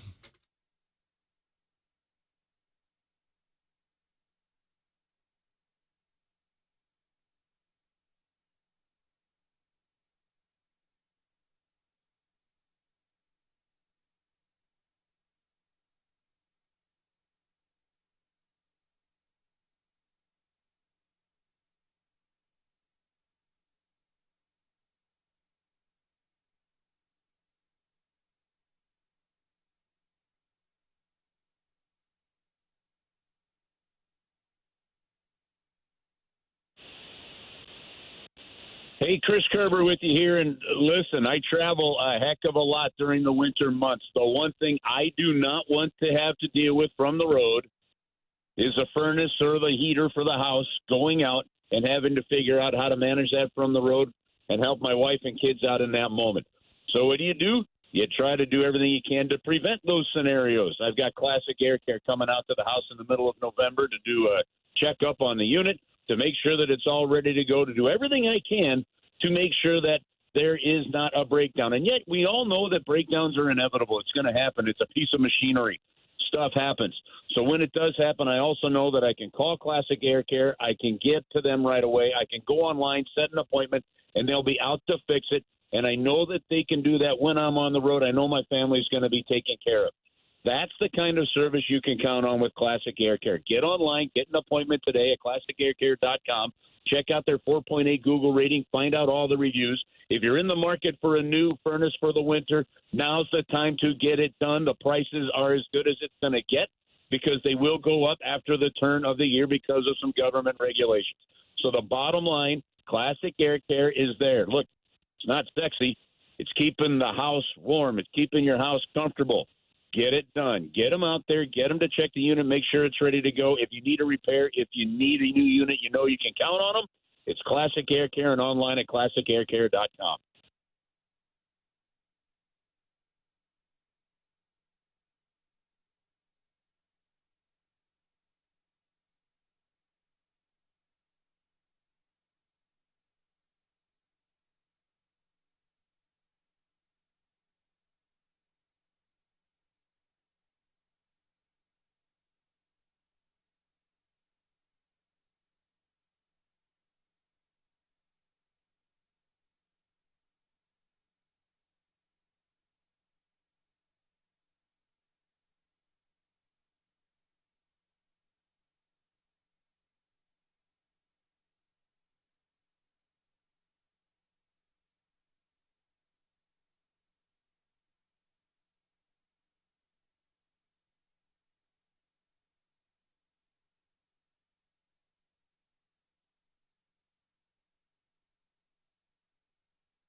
This is Action Jackson with a Sports Center update brought to you by Saliga Heating and Cooling. The Detroit Pistons defeat the Brooklyn Nets yesterday 106-92. The Pistons took the subway to get to that game in Brooklyn because of the New York City Marathon. Cade Cunningham with 19 points on 8 for 13 shooting. Nice little performance by the former number 1 overall pick. That was another Sports Center update brought to you by Saliga Heating and Cooling, an independent American Standard heating and air conditioning dealer.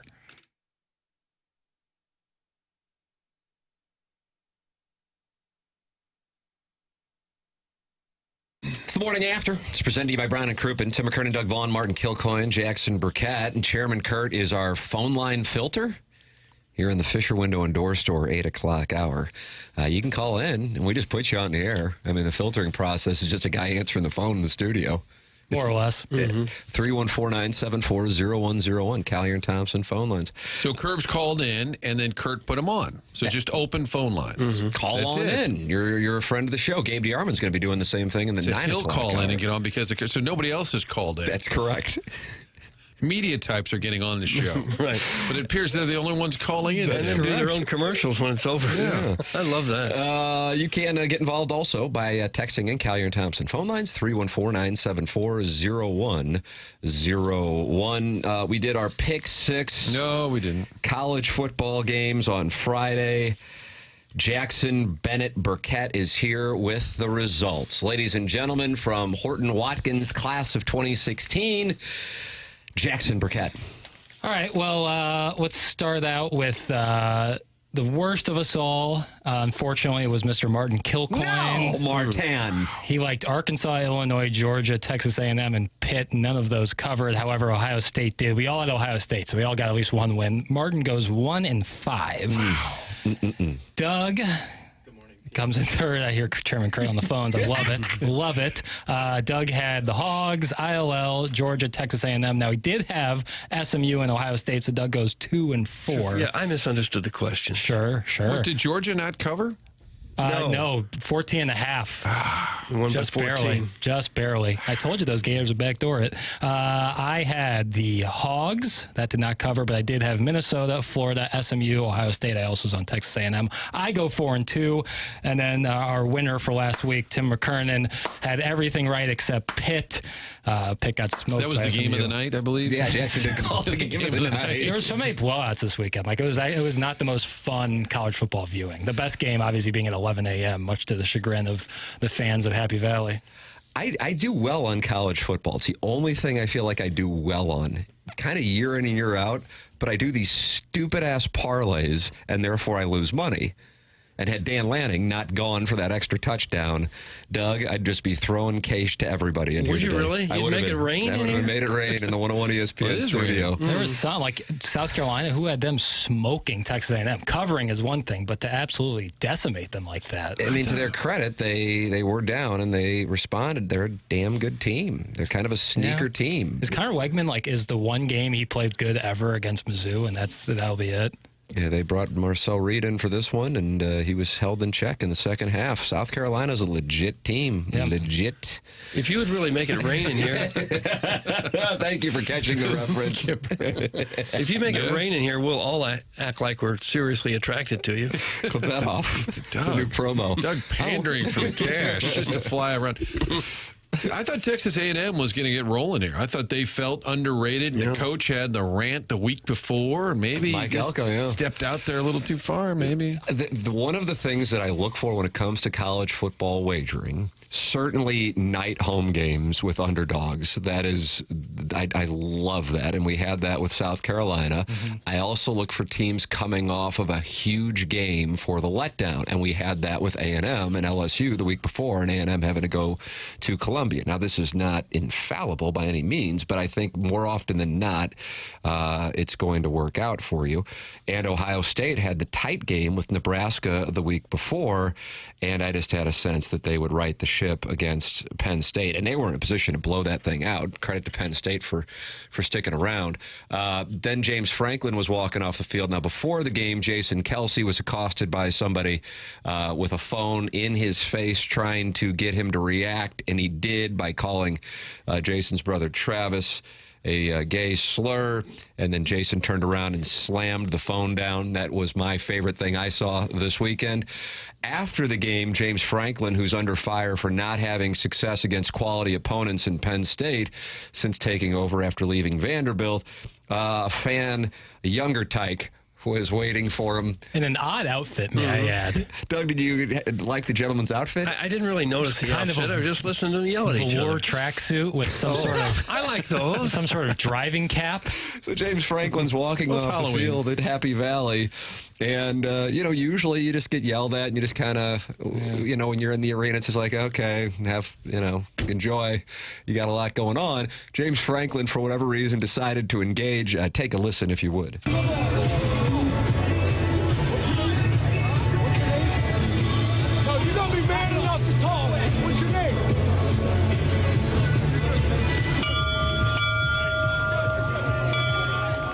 What was the bell all about?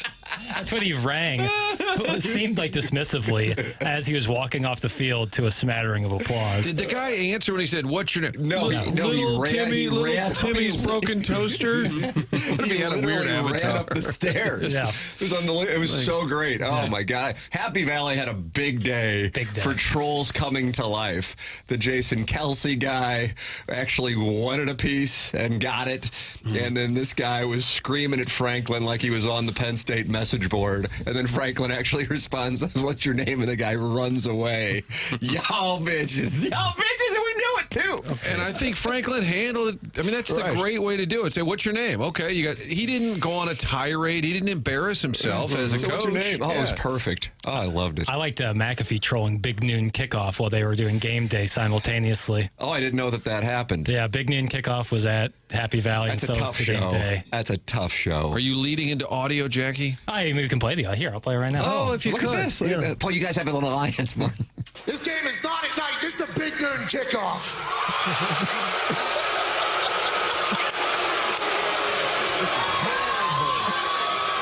Kind of a mixed reaction. I don't think there's any people at their set. That's on them, not on us. All I know is after today, that football team, these fans are going to be proud to say, we are.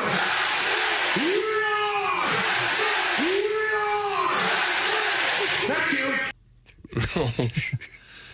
Little Penn State action there? Well, it's about the fact that game had to be at 11 Central, 12 Eastern because of Big Noon Kickoff, which is... You think that Indiana-Ohio State game will be at 11 o'clock? Probably. I mean, they put the premier games there. It sucks. It's brutal. Garbage. It's brutal. Martin, we don't want to make this awkward for you. Yeah. No, it's been a hit.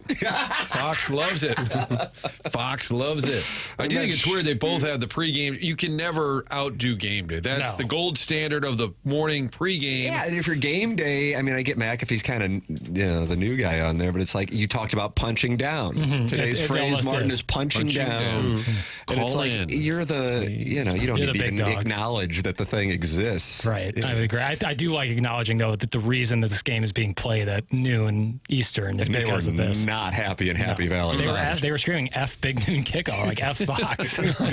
Sorry. Maybe they should have focused on the game, huh? Yeah. What's your name, pal? That's what I want to know. Did I not say? Here's what you do, Doug. When you have a week like we just did with the picks, you just say, we're moving on.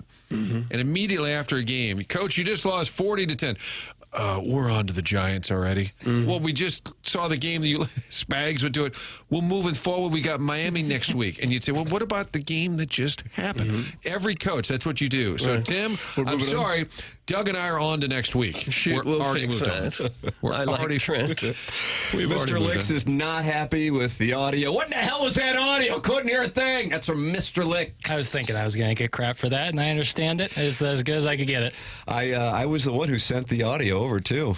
Yeah, more of a visual, maybe that one, the James Franklin. Right. It's tough. Like anytime you're doing cell phone audio, it's always tough. But I think it was important to play. Those had to be two of the worst clips of audio we've ever heard on this damn show. Come on, Powder. That's some Powder. Certainly since we've moved to one-on-one, but I've played much worse than that before. Going back in the annals. Yeah. Oh, I've been much worse. Yeah, 100%. 100%. I'm getting better day by day. Slowly. Doug, you wanted to hear from Biff on the Callier and Thompson phone lines. Martin, this is your chance to get a chance to talk it over with Biff. Here on 101 ESPN, he spells it B-I-F. Good morning, Biff.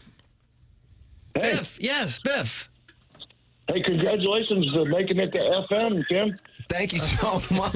Martin's here and Doug's here and Chairman Kurt and Jackson, too. Yeah. All you guys, congratulations. It only took you 20 years, but Okay, you did it. stop it. Hey, what did Big Walt say? Don't screw it up, dirtbag. I believe that was his advice. Is that it, Biff? You got a hot take? Yeah, but I do. I got one hot take. Okay. Why are you guys rattling off NBA scores for? What's up with that? Jackson, I believe that's directed at you. Yeah. Pay no attention to that. Get to your point.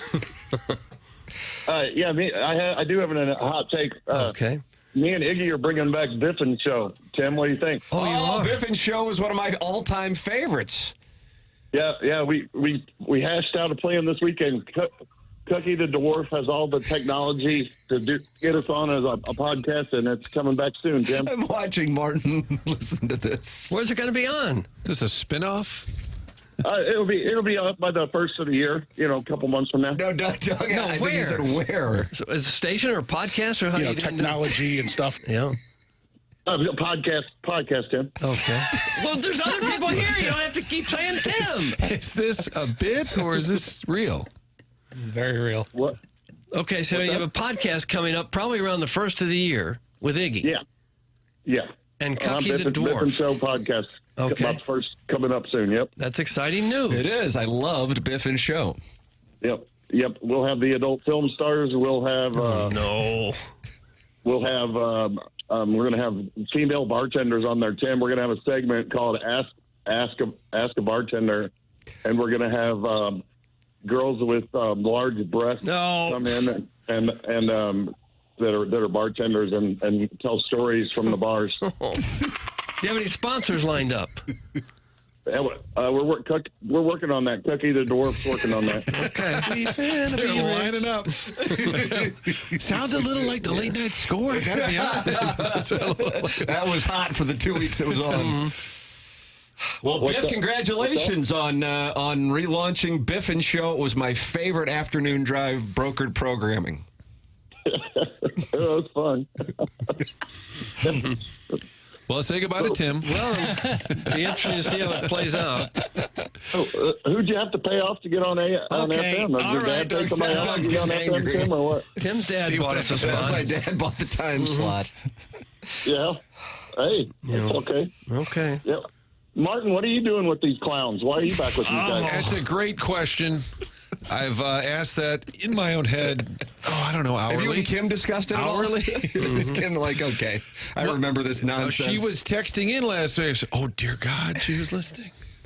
She's a loyal listener. Loyal listener. No, we're having fun, Biff. That's what we're doing. Yeah, you better believe it, Biff. Just like you and Iggy will on Biffin Show. B-I-F. That's correct. Okay, it's not. No, two F's. Oh, it's two F's. I thought you guys. I thought it was this. one F. It's like Prince. It changes.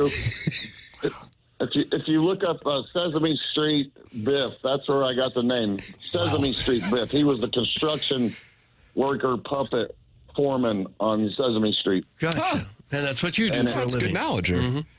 And his hard hat says Biff with two F's on his hard hat. Mr. Licks would like to be your title sponsor. He says, I'd like to be your title sponsor. Let me know how I get payment over. I'm assuming it's a pack of cigarettes for Iggy and a case of Bush for you, Biff. That's funny. Yeah. It's a good start, though. I don't know how he's going to afford that. All he does is bag groceries at Shop and Save. Career shaming on the Shop program. and Save still around? No, I don't think so. Or what's that other one? Aldi's? Aldi's, Whatever. yeah. They only have baggers at Aldi's. You got to pay 25 cents for the cart. Oh, Snooks, whatever. He's a bagger. I just know he works in High Ridge. That's right. Weaving the spots. All right, Biff, congratulations on the relaunch of Biffin Show with Ken Iggy Strode. I will be a loyal listener. What, so you guys, He's not you done got yet. any, what's your food suggestions for the week? Food suggestions. 30 seconds. Clock countdown starts now. Blue Bunny, Bunny Tracks ice cream. Restaurants? No, Blue Bunny, Bunny Tracks ice cream. Have you tried that? No, is it good? Oh gosh, it's the greatest Is ice this cream. still an on-air discussion going on here? I don't think so. I think we're off Head over to the Village Bar, get yourself a burger. I was there on Saturday. Oh, Hanging really? out, yeah. Oh, that's a good burger. Love the old Village Crinkle Bar. cut fries? Oh, it's waffle fries. Ooh, they got waffle fries? They season them up, too. Yeah, they season In Village, they got waffle fries? yeah, big time. Yeah, they season them up. Is that on a secret menu? No. I don't It's care. right there. I might have to get that. I think Biff's still there. Yeah, Biff, what do we... That's my new avatar. Biff's still there. What restaurant are you talking about? The Village Bar over there in De Pere. Stop by. Get yourself a burger. Manchester. Waffle fries. Near the mall. Or... Oh, yeah, I know the owner. The owner's a friend of mine. Oh, good. Okay. Yeah, that's good. That's good stuff. The burger and waffle fries for sure. Very good place. You're right. Very good place. Well, all right. Okay. What about pizza this week? Oh, come on. Thanks, Biff. All right. Didn't matter. You cut him off? I had to. I mean, come on. You cut him off? Wow, Jackson. That's what they call him, Vladimir Burkett. What's that? Now, Chairman, you're cheering. You're happy that he cut him off, or you're cheering that he's called Vladimir Burkett? No, I'm cheering for the cutoff. Wow. Listen, I've seen the movie before. It was never gonna end. He would have had a list of some sort. You got to hit the hole. No, I think that had to happen. Can I call in and talk Pistons hoops with Libby Jack next segment? Sure. I promise not to stutter too much and sound more incoherent than Biff. That's from the 314. Yeah, we got Gabe at 9, so. The Colonel. Presented by James Carlton. That's exactly right. The Colonel will give us his perspective. Martin, you're going to give us your perspective on lowtusa.com and mentality. Absolutely. There's a real difference here. When you're looking to improve your game, you've lost your edge, you want to get it back, whether it's the weight room or the bedroom, go to lowtusa.com. The first step, of course, is getting online. Take that step, enter the promo code RISE, R-I-S-E, and the difference here is an in-person consultation. You're not going online and filling out a form. They're going to meet with you, talk about what personalized treatment plan you need. Where are you looking to improve? Weight gain, muscle loss. Those are things that are happening to a lot of us. You can improve with lowtusa.com. Again, get yourself back, get your focus back, your energy back, get on track. You don't want to call into a radio show and sound like you're a little flat. You want to have energy. Stop the weight gain. Stop the muscle loss. Mood swings, instability, all of that can be because of your low T. Find out more. Mentality is at lowtusa.com. Mentality Health. Get yourself back in the game. Mentality at lowtusa.com. Gabe DeArmond coming up in the 9 o'clock hour, which is presented to you by 5P and Hustle and Heart Academy. And then we have the Design Air Heating and Cooling email of the day coming up at 10:45. Gabe DeArmond in the 9 o'clock hour. Who will be quarterbacking Missouri this Saturday against Oklahoma? It's up for snatch grabs, Doug. I have no idea who it will be. Colonel's going to join us, give us his perspective. This is TMA, brought to you by Brown and Crouppen on 101 ESPN.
Welcome back to Team A. It's presented to you by Brown & Crouppen. Tim McKernan, Doug Vaughn, Martin Kilcoyne, Jackson Burkett with you.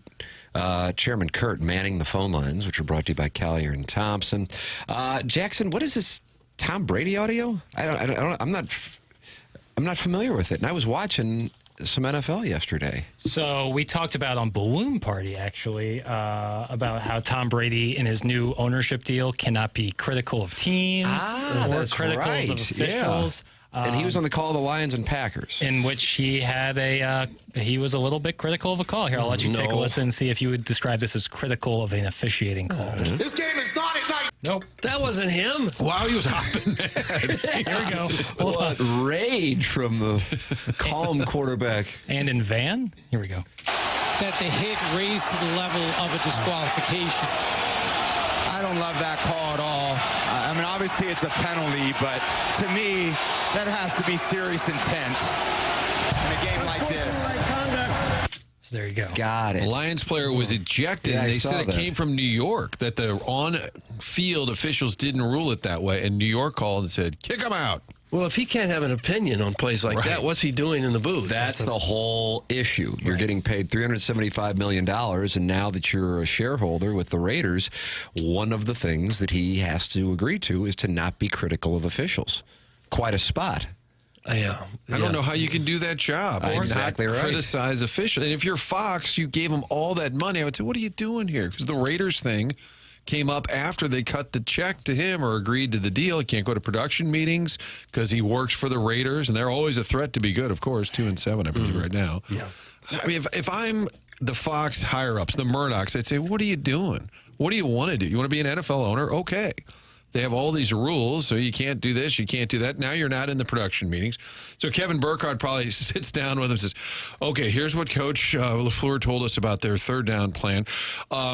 Here's what Dan Campbell said they're going to do defensively. Like, you have to just repeat everything that you're told? Yeah. It puts him in a really tough spot, I would think. And he can't be critical of other teams, too. Like, he basically can't do anything except talk about a little bit what's going on in the field. I mean, not much there. Well, Coach Belichick and I, when we did it, like, what else can you go to? You haven't met with the current team. You can't critique things. If you're him, what do? Do you give up your $37 million a year to call one football game a week? Probably not. No, I bet he just tries to straddle the line and pulls back a little bit. Yeah, I think that's probably. He probably is going to get fined if I had to guess for something like that. I'm sure he can afford it, but I think a lot of this is going to come down to he's just going to have to carry a lot of fines when it comes to what he's going to be doing. I do think he's survived kind of the early heat. Like, nobody crushes him. He hasn't been a huge hit, but I don't think people are just destroying him. He's been better than I thought he would be, but I had low expectations. I think that's fair. That's what I went into it as, but I'd be surprised if he's doing this in a couple of years. I was going to say. That's my projection. My concern was that he wouldn't be overly entertaining, and then you remove the ability to critique. I mean, if you're not going to be a live wire in there, you got to at least be able to criticize. This would be a tough show for us to do when we buy NFL franchises. To continue to do what we do. That's correct. Once we're part owners of the Jags, we won't be able to comment on things. That's correct. We got to be very careful. You got to keep it simple, right? Just keep it. I tell Jackie that all the time. Just keep it simple. And when it comes to your heating issues this winter, it's real simple. 4th generation. That tells you they've been around. They're going to be around a long time. Design Air Heating and Cooling. Longest running TMA supporter. Don't hold that against them. Seth Goldcamp and the team making sure that you have a nice, comfortable home this winter. We know it's starting to shift. It feels a little more like November. We had a great October, man. November's here. It's starting a little cooler at night, cooler in the morning. When it shifts, you flip on the furnace. You want to make sure it works. Have them come out. Do a little pre-check. Like we do at the show. We get here about 5:30, go over everything. The buzz in the mic, can't handle it. This happens. Pre-show, test things out ahead of time. They'll never upsell. They have thousands and thousands of satisfied customers. That's because they've been doing it a long time, and they've been doing it the right way. Website, real easy. Get on there, set up your appointment. Do it all online. Designair.net. All of your heating and cooling needs. Again, winter is here. It's coming. Make sure the furnace is working properly. Go to Design Air Heating and Cooling online, designair.net. Design Air is the sponsor of the email today that comes your way at 10:45. Send your emails in the morning after at InsideSTL.com and compete against legends like Buck Swope and this previous month's winner, the JV golf coach. Send yours in the morning after at InsideSTL.com. PowerMazoo.com. Gabe DeArmond joins us. Coming up in the 5P Academy and Hustle and Heart Sports Performance 9 o'clock hour, Gabe is brought to you by James Carlton of the Carlton State Farm Insurance Agency. The Colonel with PowerMazoo.com. Who will be quarterbacking Missouri on Saturday night against Oklahoma? Does the Colonel see chaos, the chaos that I see coming with the college football playoff? All of that coming your way. Your questions are also welcome for Gabe via the Air Comfort Service text line at 314-399-9646. And in the YouTube chat, 101 ESPN YouTube chat and the TMA STL YouTube chat. You can watch this show and comment and participate in the conversation there. This is the Morning After, presented to you by Brown and Crouppen, as we close out the Fisher Window and Door Store 8 o'clock hour here on 101 ESPN.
Doug, how good is this going to sound at Faroe Field on Saturday night at 6:45 on the SEC Network?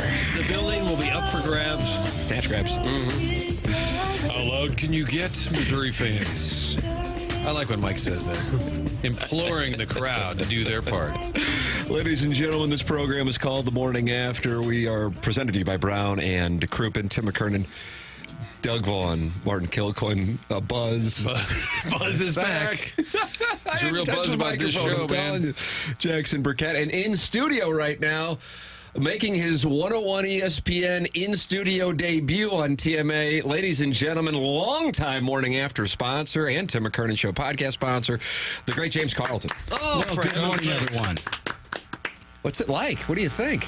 I like the natural light. The buzz. Where's it coming from? It's your mic, Tim, I think. I don't know what to say. I'm not touching it. We're just going to have to live with it because it's Timmy's mic. Okay. Do we have a moment for a quick aside? Yeah, we're taking an aside. Yeah, we're taking a quick aside. I just moved a little bit here in Jackson. I've noticed here the board there is extremely dusty, like an old mansion that's been abandoned for 60 years. Dusty. Can we do something about? I wonder if that's affecting the buzz or creating the buzz potentially. Look at that, filthy. Oh, I hear it every now and then. Gabe's gonna hang up. What's it called? Tinnitus? When you get that in your... You know what I think it is? It might be your laptop close to the microphone. Oh, I like that. Jackson's shaking that off. Because it changes based on where his laptop is. Well, don't shake your head at me. I'm just offering a possible solution. Joining us right now on the Callier and Thompson phone line, presented by James Carlton, the Carlton State Farm Insurance Agency. It's the Colonel Gabriel P. DeArmond. Morning, Colonel. Captivating green room conversation. Oh, no, he's coming down hard on us. That was very Straussian. I don't think he meant that. It was very Straussian. Gabe, I'm going to hit the hole. Who is the quarterback on Saturday night for the Missouri Tigers? My guess would be Drew Pine. Oh, nice. I'd be surprised if Brady's ready to go. I mean, look, they had 2 sets of X-rays. If they showed nothing, I think we would probably know that. I think that means they probably showed something. He's not done for the year. And I understand all the, hey, just throw Aiden Glover out there and see what happens. But coaches don't operate that way. It's not fair to the rest of the team. Drew Pine's there. Look, I get what we saw from him the last 2 weeks, but he's played major college football before. He's actually won games at this level. Nobody else has. So I think he's their best shot if Brady Cook's not able to go. Do you think Drink will reveal that? How do you think he'll play the week? No. He will tell us tomorrow that we can wait until Wednesday night for the availability report. At about 5:30 on Wednesday, Pete Thamel will tweet that Brady Cook is doubtful. Brady will be listed as doubtful or questionable for 3 consecutive days, and then sometime in the minutes before the availability report comes out, 90 minutes before kickoff, Pete Thamel will tweet that sources indicate to him that Brady Cook is probably not going to play. So that would be my blueprint for the week. You would think they'd have a shot to beat Oklahoma no matter who starts. What has happened to Oklahoma? How does a perennial juggernaut fall apart like this? Yeah, I mean, their offensive line, they've missed some guys in recruiting, lost a couple guys in the transfer portal. Their offensive line's not very good. At one point, their top 5 receivers were all hurt this year. I'm not sure if that's still the case. They've played 2 quarterbacks. Neither one of them has done anything. They fired their OC. I mean, yeah, if you're going to win a game without your starting quarterback, this one seems like the most likely one because you can actually win this game 12-10. I don't know that you can win any of the rest of the games 12-10. Gabe, good morning. For those that haven't had a chance to read your interview with Laird Veach, am I saying that right? Is it Laird or Lard? Laird. My apologies. With Laird Veach. I mean, before the season started, Coach Drinkwitz was really challenging the fans to show up, to support financially. I mean, they hit a record on season tickets. They sold out every game. And the thing that's been lacking is the product on the field. So when you spoke with Mr. Veach, what was the top few things that he's asking for fans to do? Because as a big-time Mizzou fan, I feel like I'm doing my part. I just feel like the product on the field's lacking. Yeah, I mean they're gonna raise ticket prices. He told me it would be a significant increase. The exact information won't be known probably until December. I think they're still working through some things there. They're going to revamp donations. Basically, right now, one donation to their scholarship fund or whatever covers football tickets, basketball tickets, and parking, and that's not going to be the case anymore. There's going to be separate donations, I think, which is, look, I don't dive into that a whole lot, but apparently the way pretty much everybody else in the SEC does it is they separate it. I understand fans who will be look, you can never tell anybody prices are going up, and people are going to say, that's awesome. I really want to pay more, right? That's not true of anything. But prices for virtually everything have gone up over the last 20 years, so that's the way it goes. And in this league, look, Missouri, Laird said Missouri was $35 million below the average in athletic department revenue. Not not $35 million below the top, $35 million below the average. They're 13th out of 16 teams above Ole Miss, Mississippi State, and Vanderbilt.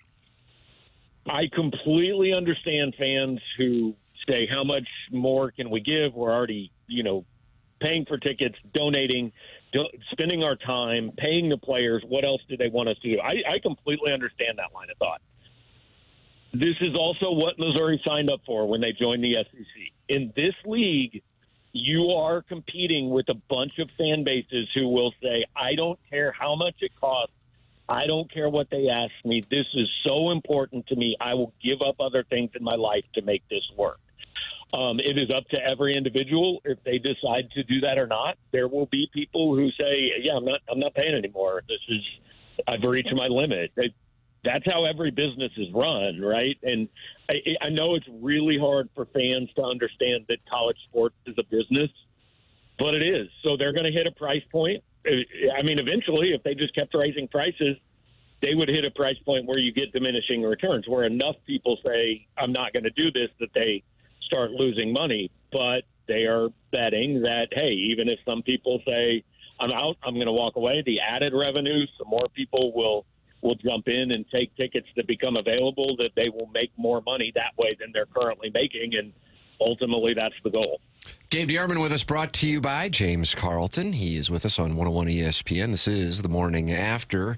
Colonel, I was surprised to see on ESPN.com this morning that Bill Conley has Missouri with a 6.5% chance of making the college football playoff, just half a percentage point behind Clemson. Now, Clemson hasn't really beaten anybody either. They lost at home badly on Saturday night. The score, I think, was closer than the game was against Louisville, and they got worked in the first week of the season against Georgia. Missouri at 6.5% to make the college football playoff. Is that a number that you agree with? Well, I mean, it's mathematically possible. If you have 2 losses or fewer, you still can do it, right? Missouri still can be 10-2. I don't think any of us sit here thinking that's likely today, knowing what we know about the quarterback, but that model doesn't build in, hey, your starting quarterback may not play this week. So if they get to 10-2 and enough other chaos happens, then sure, I'll trust Bill. He is good at math and does all the numbers. I assume 6.5% of the time it works out that Missouri gets to 10-2 and everybody else loses enough that that's good enough. I don't see it being very likely. I mean, to me, here's one of Missouri's biggest problems. Let's say Missouri gets to 10-2, and let's say Texas A&M loses to Texas at the end of the season, and they're sitting 9-3. Who deserves to be in that playoff? 10-2 Missouri or 9-3 Texas A&M, which beat Missouri by 31 points? To me, Texas A&M still got a better resume. Who deserves to be in 9-3 Alabama or 10-2 Missouri? Still, to me, 9-3 Alabama. There's just too many teams that they would all have to lose at least one, and in many cases 2 more. And I just don't see that happening. I mean, so yeah, there's, I guess, a mathematic chance, but I've basically quit talking about Missouri in the playoff. There are people that still want to do it and still want to run the chances, and that's great. I just don't see it being reality.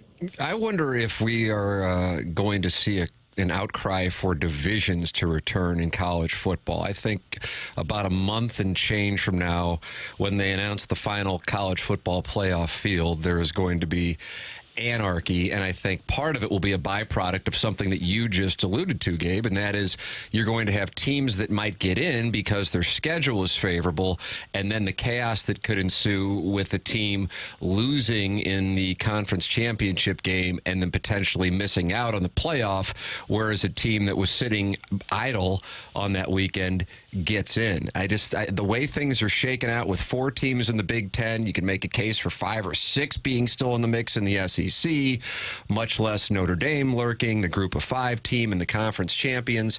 And that's just all operating on the premise that the Big 12 and the ACC only get 1. I think we're going to have anarchy. Do you see the possibility of divisions returning? I think they should. I mean, because before you even get to the college football playoff, we are going to have conference championship game participants decided by things like what was the 7th place team's winning percentage. And, it could ultimately reach coin flip or random draw. I don't think it will, but it could. Because you're going to have, I think right now there's 5 SEC teams with 1 loss in the league. I mean, the chances of there being a 3-team tie for first place in these leagues where the 3 teams didn't all play each other is really high. And it just seems like a really bizarre way to pick who finishes in the conference championship game. I mean, you can't have 16-team and 18-team leagues and have everybody play each other. And so I understand unbalanced schedules, but you have to have some group where those teams all share a common schedule, I would think. The one thing I never understood about this is why we had to get rid of divisions. I mean, I've always been a big proponent. If you're going to 16 in the SEC, which is, I mean, that's a number that makes sense, right? 18 is kind of weird, but if you go to 16 in the SEC, just play 4 groups of 4. Those are your quads, like NFL divisions. The division champions meet each other in conference semifinals on whatever, Thanksgiving weekend or the weekend after that. And then you play the conference championship game, and then you move on. Hey, the winner's in the playoff. And if you could get 4 16-team leagues, you can do that where, hey, you basically start the playoffs with conference semifinals, then conference finals, then the 4 winners play in the national finals, and the 2 winners of that play in the title game. It's much more NCAA tournament-like, and it's always made more sense, but I don't know, it probably ends up with not as many games you can put on TV, so there's less money for it. I know at the end of last week we talked about that Matt Zollers going to the Penn State-Ohio State game, maybe wavering a bit. Just in general, who do you think the Mizzou QB is next year? Is it going to be somebody that's a veteran, that's a transfer? Or is it going to be a young guy? What's your gut as to who ends up next year being the QB? Yeah, I don't think next year's starter is on the roster. I mean, I think Matt Zollers will sign here, and he will be here next year, but you can't ask a true freshman coming off a broken leg to be your starter. I fully expect they will hit the portal. Sam Horn, if he's still on the roster, look, he hadn't played significant football in 3 years. He's coming off Tommy John surgery. I don't think you can go in counting on him. Better odds that Mizzou makes the CFP or Cousin Shane bangs the drum on Saturday night. Martin Cousin Shane. Are you familiar with his work? I am not familiar That's a with podcast I listen to. James and I listen to. He's coming. He's coming. Is he banging the drum? He wants to. He said Drinkwitz talked to him about it at SEC Media Days. My guess is on the list of things that Eli Drinkwitz cares one bit about this week, Cousin Shane banging the drum is probably not there. Sounds like something that was promised in July that, I would be surprised. Cousin Shane has a podcast? It's a good podcast. They do drinks beer on it. But look, how many people in Faroe Field would have any idea who he is? I don't know. I'm going to be there. I didn't know who Cousin. I'm looking forward to seeing Cousin. I'm not familiar with his work. You can't miss him. Whose cousin is he? He looks like he might be on the offensive line. He's a big guy. He's SEC Mike's cousin. That's who he is. Oh, he's SEC Mike's cousin. He's everybody's cousin. That's exactly right. It's just like I've learned from covering recruiting, the word cousin. It's hard to figure out what that means sometimes these days. Hey, Colonel, one more thing before we wrap things up with you. The basketball team is playing tonight. Thank you. That's for Jackson. There you go. That's exciting. Thoughts, concerns? I mean, I got no clue what to think about this team. It's a brand new roster again. Basically, everybody else has brand new rosters. I like that they're starting with a real game against Memphis, which has had a typical Penny Hardaway offseason of complete chaos. Everybody gets fired. I don't know what to expect tonight. I think if you're a Missouri fan, you just go, hey, let's get to the under 8 timeout, have a chance to win this game. Let's be competitive. Let's look like a real power conference team and then go beat a bunch of nobodies and see where you stand on December 3rd when Cal comes to town. There it is. Jackson, does that get you fired up? He's pumped. He has no microphone. He's mute. You're like, no. I'm like, what are you doing? He's like, no. He ran out to buy some Swiffers. He's not available right He's now. out. Colonel, always appreciate the time. Thank you so much. All right, guys, have a good one. There it is. That's Gabe DeArmond. And he is presented to you by James Carlton, who is in studio with us and hopes to see Cousin Shane. I do. I love Cousin Shane. Yeah. Will that make your weekend, even if they lose, as long as Cousin It's about Shane's all I there? have to hope for at this point. I mean, this feels like a Rams Spagnuolo season all of a sudden. Oh, no. wow. Man, I hate to hear you say that's that. pretty dark. That is real dark. We did have Doug Vaughn look up the weather during the break. Yeah. It's a 45% chance of rain. So it's going to be a little chilly and rainy, Martin. You're heading on down. Family's going to the game. Maybe we won't stay the whole game. If they get up 12-10, I might feel secure in that W. If they can get that kind of lead. 12. Let me know if you find a good place to park. That's always my chief concern. Parking in uniforms. Parking in uniforms with Doug Vaughn. Did Drink tell this cousin Shane that he could bang the drum? Yes, he did. Wow, I wonder if he regrets that. Drinkwitz makes the decision about who pounds the drum? I actually think he does, yeah. I would not be surprised. Yeah. Jackson, I guess you can't. Jody Foster can't speak. But most people have some minimal sign language skills. He looked to be in utter panic.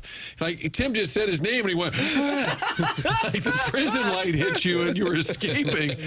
I mean, whoa. Hey! Wow. Brian Cox up at Orchard Park. Flying two fingers.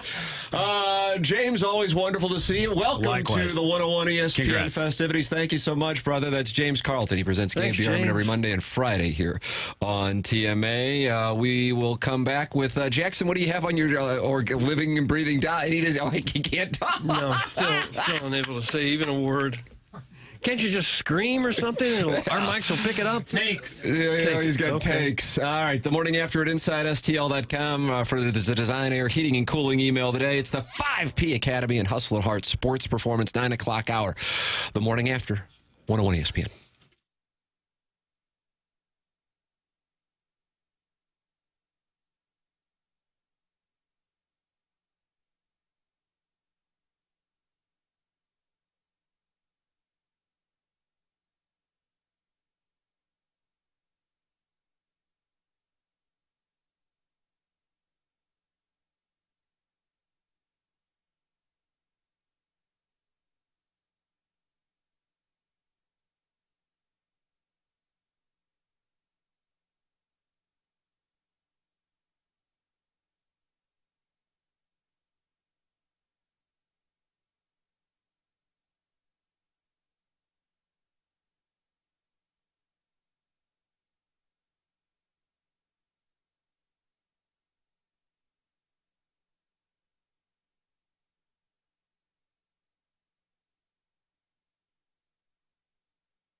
Welcome back to 101 ESPN. The program is called The Morning After.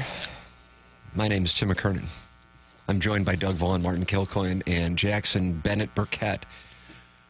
Chairman Kurt's taking your phone calls. We haven't taken any. Well, we took one. One call. BIF. That's it. 2 Fs. Yeah, it went well. 314-974-0101. Collier and Thompson. Phone lines. Text into the Air Comfort Service text inbox. 314-399-9646. Is the buzz been... No, it's still there. It's been looked at. He thought it might be the laptop. So that was your theory. That's it. Yep. It gets bigger when you pick it up. Close it and see what happens. All right. Nope. Nothing. Nope. Oh. Well, I just turned the mic off, try to reset something. Okay. Fair enough. You ever host an event, that microphone, you get in front of the speaker, you get all kinds of feedback. It's got to stay behind the speaker. Tim, maybe take that computer, walk down the hall, and see if that works. Go down to HD2. Jackson, what do we have here on the dossier for segment 2 of the 9 o'clock hour? I have in the dossier. I have Joel Embiid. It's not a dossier. Joel Embiid. Martin, the 101 listeners accused Jackson of attempting to groom them on NBA. This is all in line, though, with the confrontation weekend. Yeah, it's a big confrontation Keystone weekend in State, a lot of Keystone confrontation. Yeah, a lot going on in Pennsylvania. Jason Kelce outside the Penn State game. The Penn State coach, James Franklin, not the former Mizzou quarterback, being accosted on the way off the field. Also in the state of Pennsylvania, Joel Embiid getting into it with a reporter, a columnist from the Philadelphia Inquirer, who I went back and looked at his tweets, the columnist, and he has been all over the Sixers for not being upfront about who's healthy and who's not. And he said people are paying good money and they're coming to these games and they're not seeing the star players. Sixers are off to a slow start. I guess Embiid, they call it knee management.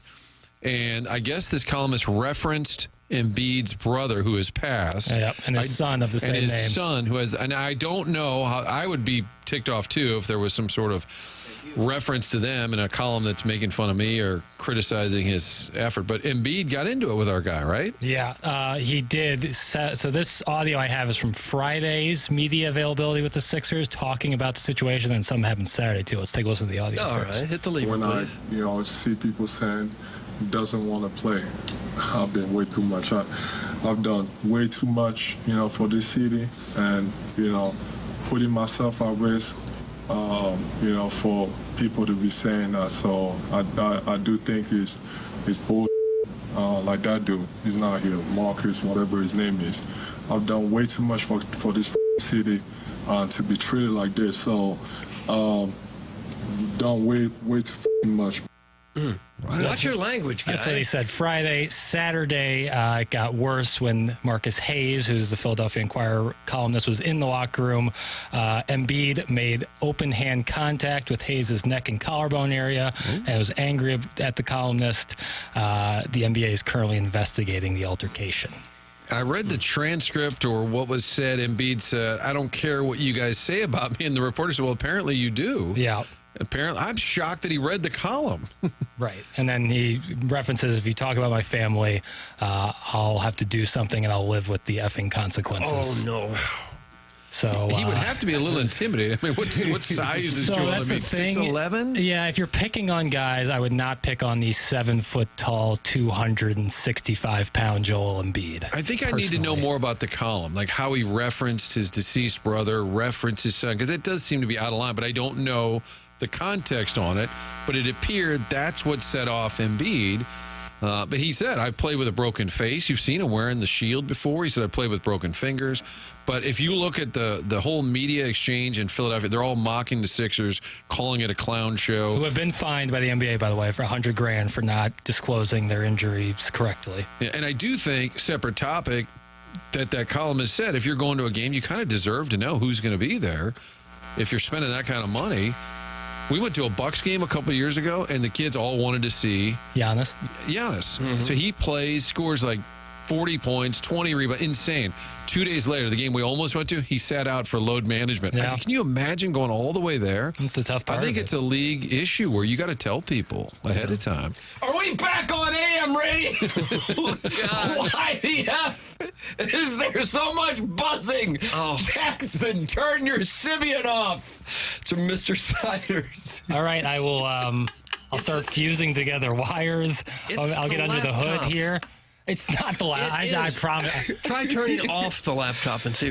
Well, I've been doing a show in the studio since the start of 2022, and we haven't had an issue But that's with the when laptop. the buzz gets louder and softer when you move it. I don't know. I can be confident and say I don't think we've had issues with this mic before. It's had a weird buzzing thing. I just don't. I don't think that. I appreciate, Doug, that you're trying to help. I just don't think it's the laptop. Oh. So our take on the whole Joel Embiid thing is that it could or could not be the laptop. The laptop. That's what we got out of this. Certainly Marcus Hayes, if he would have closed his laptop, might have avoided the issues. There's a lot of guys I would pick on in sports. Joel Embiid is not one of those human beings I would pick on. Well, Little Timmy's buzzing Mike. That'll be a new handle. Who wants to be the new text in? Remember the skipper, if you talked about the book 3 Nights in August and you brought up he was critical of J.D. Drew, he would always say, that was Buzz. Like, but you wrote the book with him. That was on me. That was Buzz. I'm like, so Buzz took a shot at J.D. Drew? That's Buzz. Can we get that audio every time Tim's mic acts up? Just play a drop that just says, that's Buzz. It doesn't have to just be Joel Embiid that would frighten sports writers. Wouldn't nearly every NBA player present a significant physical threat to nearly every sports writer? 5'8", scrappy little guy on the Memphis Grizzlies. I think I could maybe take on. That's about it. I don't know. Previously, I thought the issues like mic feedback and slow computers were created due to you guys being on low-powered AM radio and HD2. That's not true. The producers suck, and they go wherever the show goes. That's from Wedding Tackle, and it sounds like, Jackson, you've just been blamed. Yeah, I'll wear it. I will wear it. I'll wear it. I get in here, and I like to unscrew things just because I love mischief. And I love to be, I'm like a Dennis the Menace kind of character. I have a slingshot in my back pocket, and I like to mess with things and then act surprised when they happen on air. That's what I do. So I apologize. How long until the narrative becomes, well, it's for Tim. Doug, give him your mic. Martin, give Timmy your mic. Yeah, we can't have this. We'll pass 3 mics around for 4 guys. You go back to being Nell. Throw him the mic. It'll all be fine. Send your emails in. Design Air Heating and Cooling email today, an hour and 15 minutes away. You are welcome to participate in the program. You can live stream via the 101 ESPN app, which is brought to you by Schaefer Door Company. That's Schaefer Door Company online at schaeferdoor.com. Feeling sluggish on a Monday morning? Many people do. That's understandable. But if this is something that's happening often, then maybe it's low testosterone. That's where Mentality can help you out. Online at lowtusa.com. Feeling like you've lost your edge, if energy, focus, or drive isn't what it used to be, it's time to get back on track with Mentality Health, your local experts in testosterone replacement therapy. Visit Mentality today at lowtusa.com. That's lowtusa.com, your first step to reclaiming your vitality. FDA approved treatments, safe, effective, and tailored to your specific needs. Mentality's treatments help you regain energy, boost mental clarity, and enhance your overall performance. Go online at lowtusa.com. It's Mentality at lowtusa.com. Tim McKernan, Doug Vaughn, Martin Kilcoyne, Jackson Burkett with you. We've got some news, and perhaps it's good news. Ooh. About what?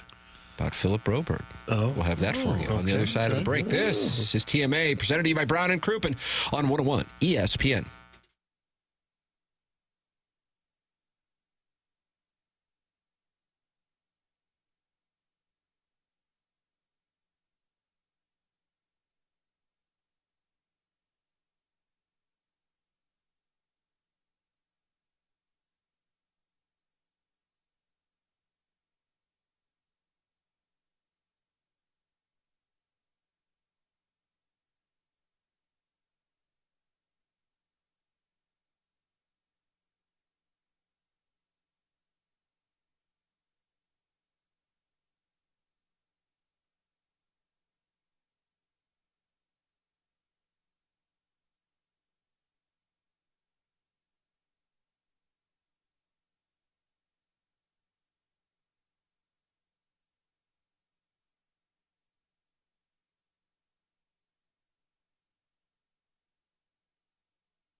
This is Action Jackson with a Sports Center update driven by Johnny Londoff Chevrolet and Johnny Londoff Autoplex. News about Philip Broberg's injury coming up on the other side of this commercial break here right after this. Until then, I'll tell you that the Dallas Mavericks defeated the Orlando Magic 108-85. Defensive wizard Luka Doncic with 32 points. That was their Sports Center update driven by Johnny Londoff Chevrolet and Johnny Londoff Autoplex. See them at Londoff.com. Chevy, together we drive. Are you kidding me?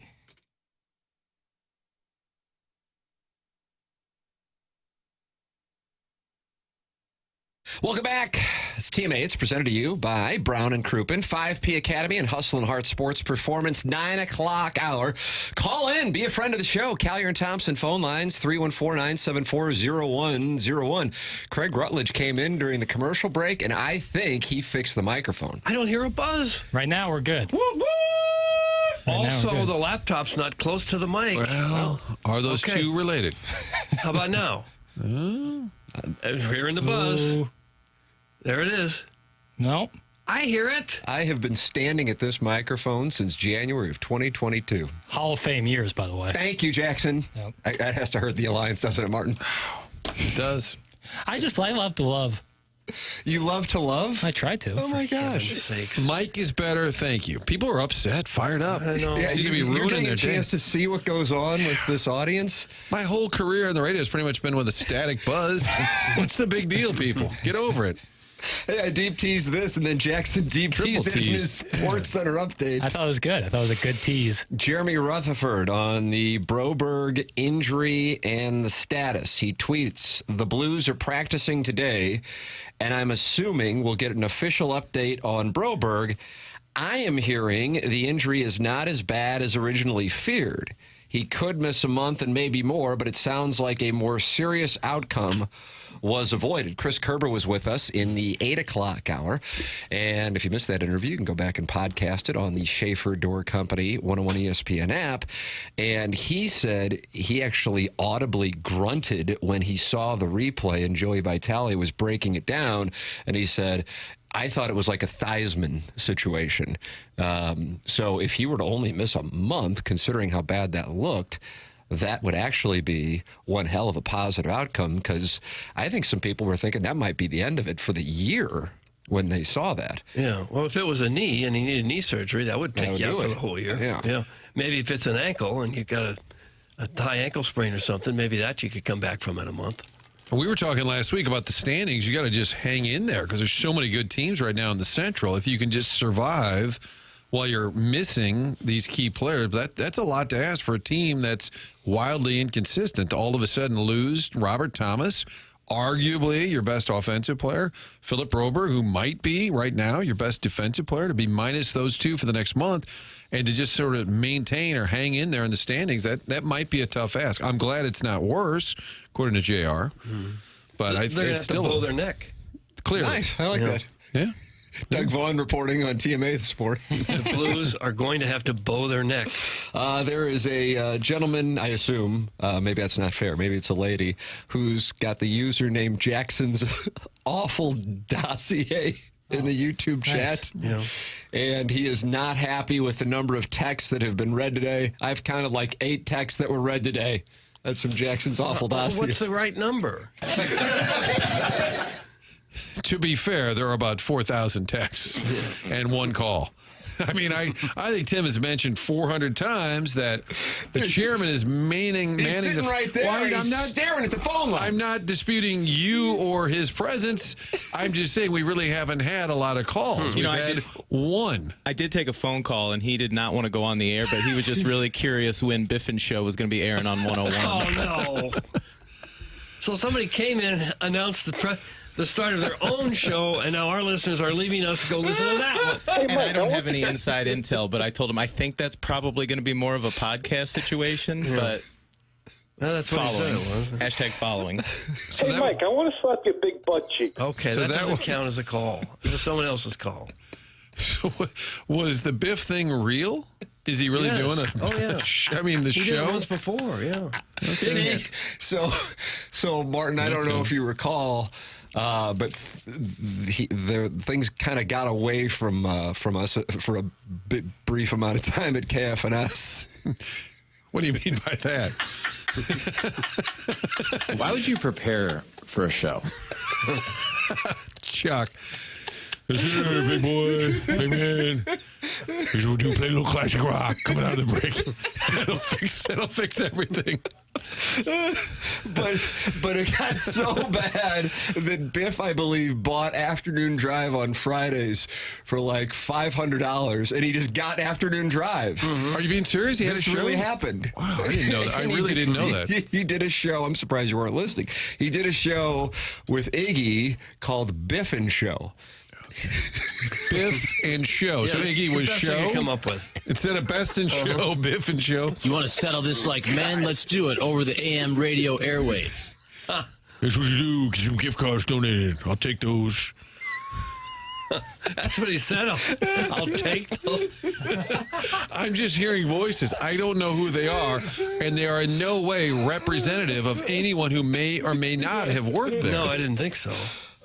So, yes, that's the program that he was calling in to let us know is returning on a totally separate venture. People are using our program to promote their wares. Okay. Things it's got the a only little. call we've gotten.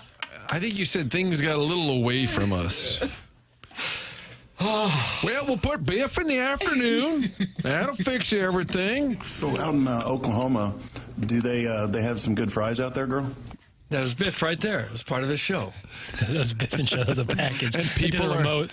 Why? People say this show sucks. And then they would get bumped. Well, the funny thing is they would get bumped often, usually for some sort of ultimate frisbee or other live event. Then he was paying for it, yet they would get bumped often and still build. By the way, Chuck Marlowe out of town this week. He can't join us. He cannot join us. Doug's going to the Hamptons on Wednesday. Friend of the show, Charlie Marlowe, will be with us at a later date. The surprise guest this week, I can't.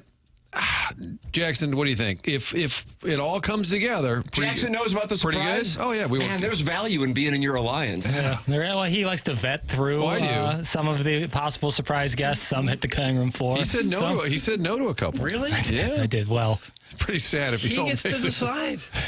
Well, I think if you gentlemen would have been asked, you would have agreed with my assessment of it. Oh. But you got to shoot the score. I'm not mad at you for pucks on net, boys. Thanks. That's what I said to Pareko. Shoot it, shoot it. He did on Saturday. Two goals. Did. Fine. I would Was it like Chopper out there? Honestly, I would love to see him shoot more. Why not? You got that weapon. You got to unleash it, Doug. That's what you do. I don't know. You hate it when the IRS gets unleashed on you, though. Don't there you go. Wow. If the godforsaken tax man starts hitting slap shots in your direction, you're not going to like it, but you'll be okay if you have Mark Milton on your side. If you have years of unfiled tax returns or tax liens, bank levies, wage garnishments keeping you up at night, Mark Milton is a guy you need to know. Or if you're, heaven forbid, facing IRS criminal investigation, that can get really nasty. But Mark Milton has dealt with it all. Let me read you his credentials. He earned his accounting degree from the University of Illinois, #1 ranked accounting program in the country. Got his law degree from St. Louis U. Started his legal career with the Department of Justice Tax Division in Washington, where he represented the IRS in tax cases throughout the country and received the DOJ's Outstanding Trial Attorney Award. This guy is top-notch. He now helps individuals and small businesses solve their tax problems. He is located right here in the St. Louis area. If you have IRS problems, contact Mark Milton at stltaxlawyer.com today, and you'll be saying, hey, IRS, I'm not guilty. I'm with Milty. Remember, the choice of a lawyer is an important decision and should not be based solely on advertisements. You're welcome to get involved in the program. 314-399-9646, Air Comfort Service. Text line, Callier and Thompson phone lines, 314-974-0101. Chris Kerber and Gabe DeArmond have joined us on the program. If you missed any of the discussion, you are welcome to go back and podcast via TMASTL. You can watch the program, rewatch the program at youtube.com/TMASTL and the Schaefer Door Company 101 ESPN app. Send your emails in for our Design, Air, Heating, and Cooling email today. Comes your way at 10:45 on the program. Then BK and Ferrario come in. 293 people in the TMA YouTube chat. The 101 ESPN YouTube chat has 130 people, and they feel like they're being slighted. So I want to make sure I read some of their texts. Droid Effects says, I thought he was done for the season when I saw the injury. Hopefully this is good news. LOL. LMFAOOOOOO. Droid Effects. That's too much. You like that, Martin? So he's really laughing hard. Yeah. His ass off. Isn't rolling on the ground one of the other ones you can add? Yeah, that one's Rolling a line on the of floor clay. laughing. Yeah, that's What's a good one now? What about roller skates? I don't mind roller skates. I'm crying. I'm crying. That's always a good one. The dead emoji gets people going. Does anyone ever in real life roll on the floor laughing? Have you ever heard anything so funny that you found yourself on the floor? Man-woman press conference? Yeah. Producer Joe, and I wet myself. Yeah, that's probably way out. Anytime there's a media press conference. Wilmore Park bathroom attendant seeing that people are calling in to promote their businesses on our show says I'd like to call in and promote my Etsy store. Chairman Kurt, I don't know if that's happening. He just rattled off, I hear you. Yeah, I hear them. I assume more bad news. I hear him fielding calls, but no one's ever on hold. He just wanted to know if we were going to talk about that pitcher the Cardinals picked up over the weekend, and he just doesn't understand, where we get these guys, under what trash dump we're finding them. I said, I hear you. Yeah, I hear you. I hear you. That's gonna be my go-to. It's a good go-to. You can call in and request topics, or you can just go on the air or promote your Etsy store. Ladies and gentlemen, the program is called The Morning After, and it airs on 101 ESPN.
Welcome back, Morning After.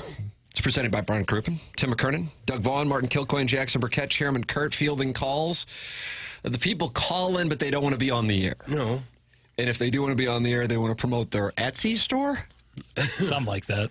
That's a store. That's just a website, isn't it? Yeah. More or less. What would you sell? What do you sell on Etsy, Jackson? Game-worn items. Do you? Yeah. Stuff you wear on the show? And Mostly then sell? socks. Yeah, socks. I see. Socks. Okay. I usually, when I wear a golf shirt, I wear a Dickie, so I sell my Dickies on there. Yep. Okay. More of that. Makes I won't be sense, promoting though. mine, but you know where to find me. You can watch the program. I'm getting compliments on my Biggie's sweatshirt today. Fire. You like it? Yeah, I do. I like that script logo. I like a crew neck sweatshirt. You do like the crew neck. You feel like the hoodies become too popular? You're wearing a hoodie right now, boy. I like both, but there is a nice little change of pace with the crew neck. It's got like mid-90s vibes, and I'm into that. Wow. Very specific. Why would you be in the mid-90s vibe? That's a very popular time period right now for clothing-wise. Tim's in his road grays, piping on the left arm, stirrups to the ankles and deeper. You have to really break down the uniform. Biggie's right there on. It's not Watson. Is it Watson? It is Watson. Yeah. Yeah. Where Watson kind of turns and becomes Chippewa. If he goes straight, it's Chippewa. And That's right. That's right. Yeah. That's right. Yeah. Let's go to Biggie's tonight, All right. Doug. Well, I'm busy. I'm pressed for time. Sounds like I got stoned. Tim looks great in anything or nothing. That's from MD 2020 in the YouTube chat. Jackson's awful dossier. We're not even going to mention the Cardinals' huge acquisition of Rodney Munoz. It's from Jackson's awful dossier. Rodney Munoz. Yeah. Hello, everybody. There's the mention right there. Check. All right. Yeah, we talked about That's a surprise guess. You said it? God. Now everybody knows. Martin, you were surprised last night when you were doing your sportscast to find out the Gold Glove Awards were given out. The Cardinals did not have a winner, though. So second year in a row, shut out. Brendan Donovan was a finalist utility award. He won that 2 years ago. Did not this time around. Mason Wynn, good for him. Rookie finalist for the Gold Glove, did not win. And Nolan Arenado, man, that streak is over. Had won 10 in a row. Had that broken last year. Now 2 in a row not winning. That Matt Chapman got it out there. He's with the Giants. He's won it with 3 different teams. So, yeah, the Cardinals, no Gold Glove winners. I think they have 99 over the course of history, and they're sitting on that 99. Can't quite get to 100. So the exciting offseason continues for the Cardinals and their fan base. That wasn't that exciting. Ozuna didn't get one for his stint in St. Louis? No. Oh. You got to really be a pretty hardcore baseball fan to even know some of these guys that won Gold Gloves, like Jared Triolo and Ezekiel Tovar and Sal Frelick. And I mean, you got to really follow the game. Seems like guys I added and dropped on my fantasy lineup like 10 times. Yeah. Sal Frelick was often on as a utility outfielder. It seems like it used to be the Gold Glove winners were just kind of the best guy at that position. They kind of figured in some offense, too. They changed it up, players though. seem to get it now. Yeah, now they must go on analytics. That's why I think Tyler O'Neill won his left field a couple years ago for that exact reason. So it giveth and taketh away, I say. But they rolled it out on a Sunday night. I mean, Sunday night against Sunday the is NFL. football. I mean, you have to concede Sundays are NFL days. Yep. And I look up there at, I don't know if it was MLB Network or ESPN. No, it was MLB, I don't know, whatever. They're rolling out the awards. Oh, better put that in the old show tonight. I guess that's going down tonight. And then the college football playoff rankings will be out for the very first time, going up against the presidential election tomorrow night. Nice little palate cleanser. Nice scheduling done by the networks for that. Martin, you wanted to talk it over with Ray King. You remember him from the Cardinal the old bullpen. lefty reliever? Right, Burger King. This is the Ray King, however, who broke the Matty Mock story about a decade ago on Twitter, and he is with us on the Callier and Thompson phone lines. Good morning, Ray. What's up, boys? How we doing? Wonderful. How are you, Ray King? Oh, we're doing good. Congrats on the move to 101 and FM radio. That's great. Thank you so much. You're a gentleman, Doug. Ray King. So happy for us. But something's coming. What makes you say that? Because it always does. I was just wondering, Jackson, if I could hear a drop. How about that? Not that one. I want to hear the vibrator one. Okay, here we go. It's going to take a second. Why is it? Do people call in asking for drops? I guess so. Ray King. Begging for calls, asking for drops. That you called in to hear that? Yeah, that's it. Nice. That's like my favorite drop. Okay. Speaking of drops, Doug, why don't you drop those? Put it down! Put it down! I don't think I had to dump anything there. Cut his mic. I think I cut it beforehand. Oh. Now, in the old days when you were on ham radio, would that have gone through? I would just let it keep going. Okay. Yeah, we're buttoned up now, though. Seems like it.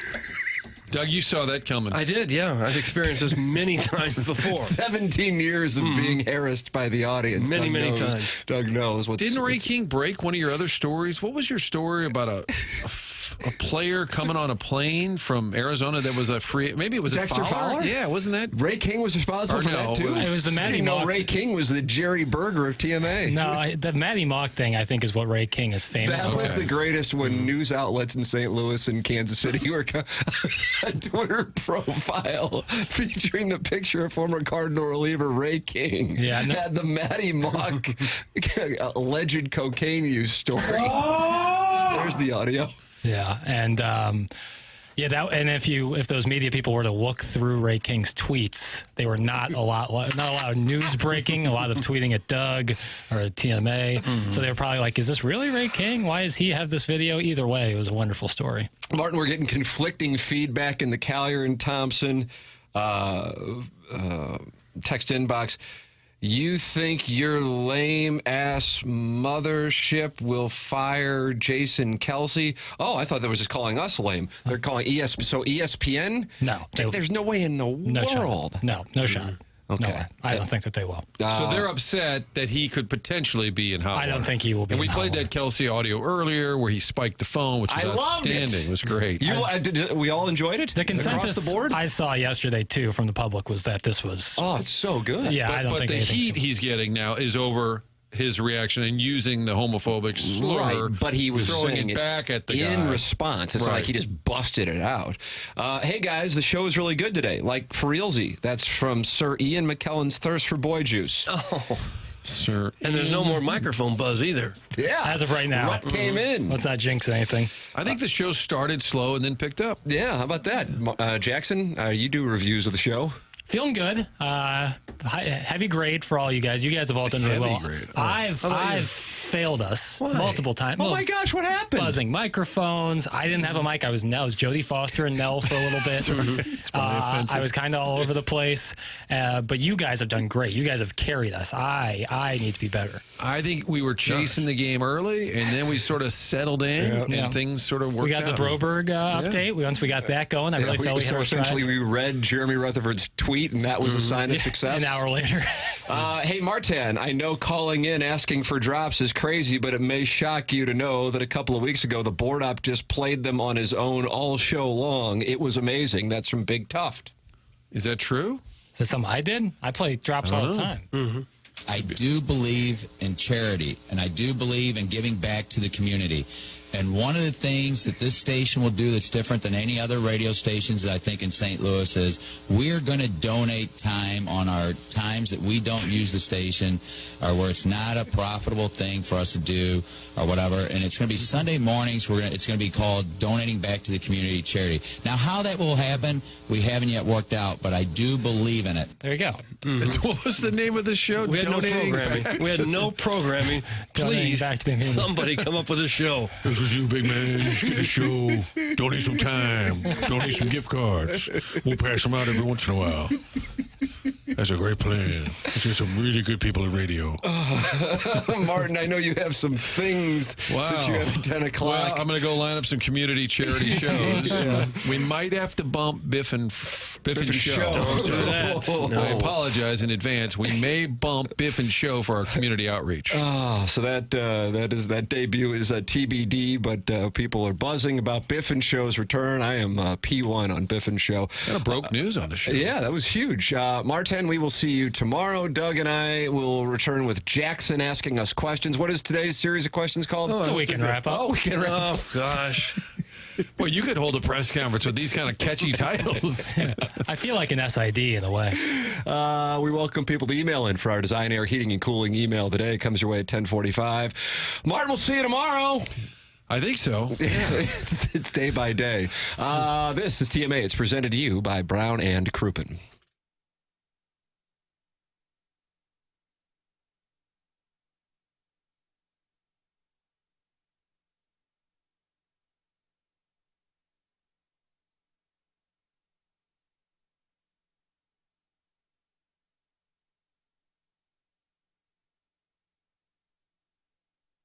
Underdog is the place to play if you are a sports fan looking to win money while watching sports. With over 5 million happy players and $2 billion won, Underdog makes it fun and easy to cash in on all your favorite athletes' performances.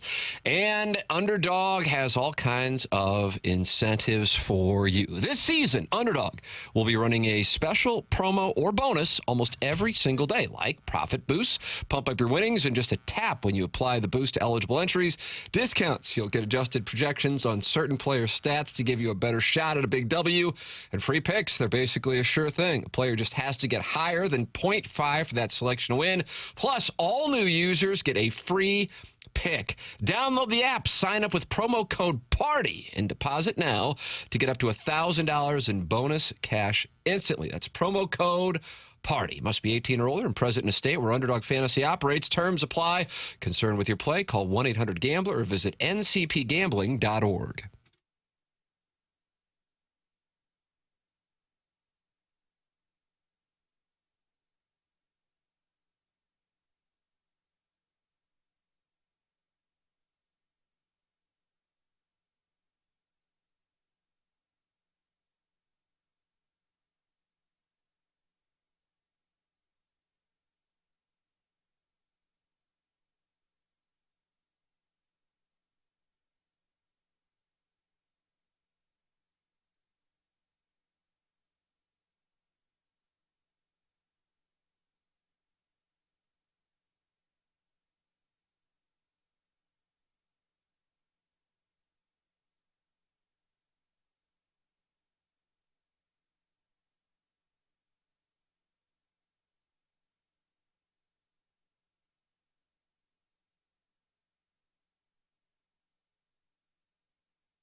Welcome back to TMA, presented to you by Brown & Crouppen. Munganess St. Louis Acura, Munganess Burkhardt Alton Toyota.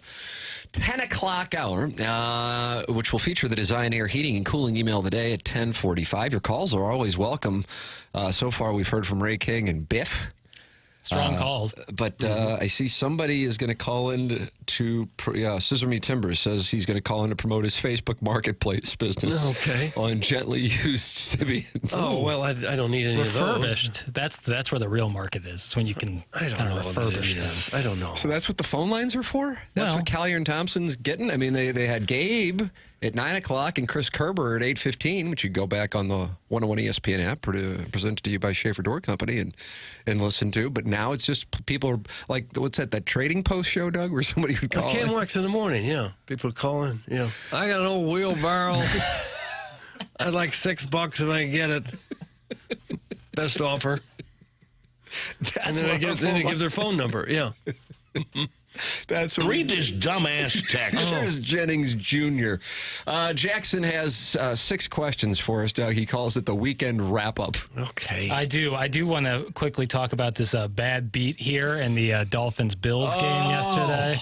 Bad beats. This Tim. is brutal. I didn't Yeah. know about this until you just told me in the break. Yeah, so Tim talked about the bad beat. He felt with Dan Lanning in Oregon. Dan Lanning running up the score, costing me beautiful cash. So if you guys didn't see the Bills-Dolphins game yesterday, Tyler Bass hit a 61-yard field goal. Left about 5 seconds left on the clock. Tua Tagovailoa's prop for his over-under yards, passing yards, was 243.5. He had 254 with 5 seconds, so when they started that drive, he throws the ball to Jalen Waddle. Jalen Waddle, in an attempt to get free a little bit, runs directly backwards after a lateral, and he ran backwards for 24 yards. Tua goes under on his passing yards, and that's a bad beat. So he catches a pass and runs backwards 24 yards? So I'm watching the play right now. So Tua kind of throws it to Devon Achane. A little play-by-play opportunity here. He throws it back to Devon Achane, who laterals it to Jalen Waddle. So we're still going passing yards, and then Jalen Waddle runs directly backwards for 24 yards, a negative 24-yard loss, and Tua's passing prop goes under. So that's that's probably the bad beat of the day yesterday, if I had to guess. We've seen that happen with rushing yards before, where a quarterback takes a knee and they drop back a couple times and lose like 6 or 7 yards, and then their rushing totals go under. Seen that in college with sacks, because they count sacks in college. But the passing yards, you'd think you're going to be okay. Worst case, he throws a pick late game on a Hail Mary. You don't anticipate Jalen Waddle running backwards 25 yards. Sweet mother of mercy. Jackson, question number 1 for today's weekend wrap-up here on TMA.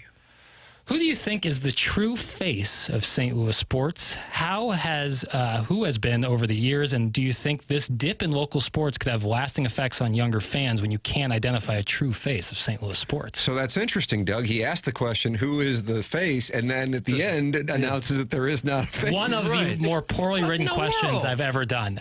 If I could give somebody $10 to try to read that question legibly, and they could never, because that was poorly written. How many towns really have one guy that stands out as the face of all sports? Kansas City.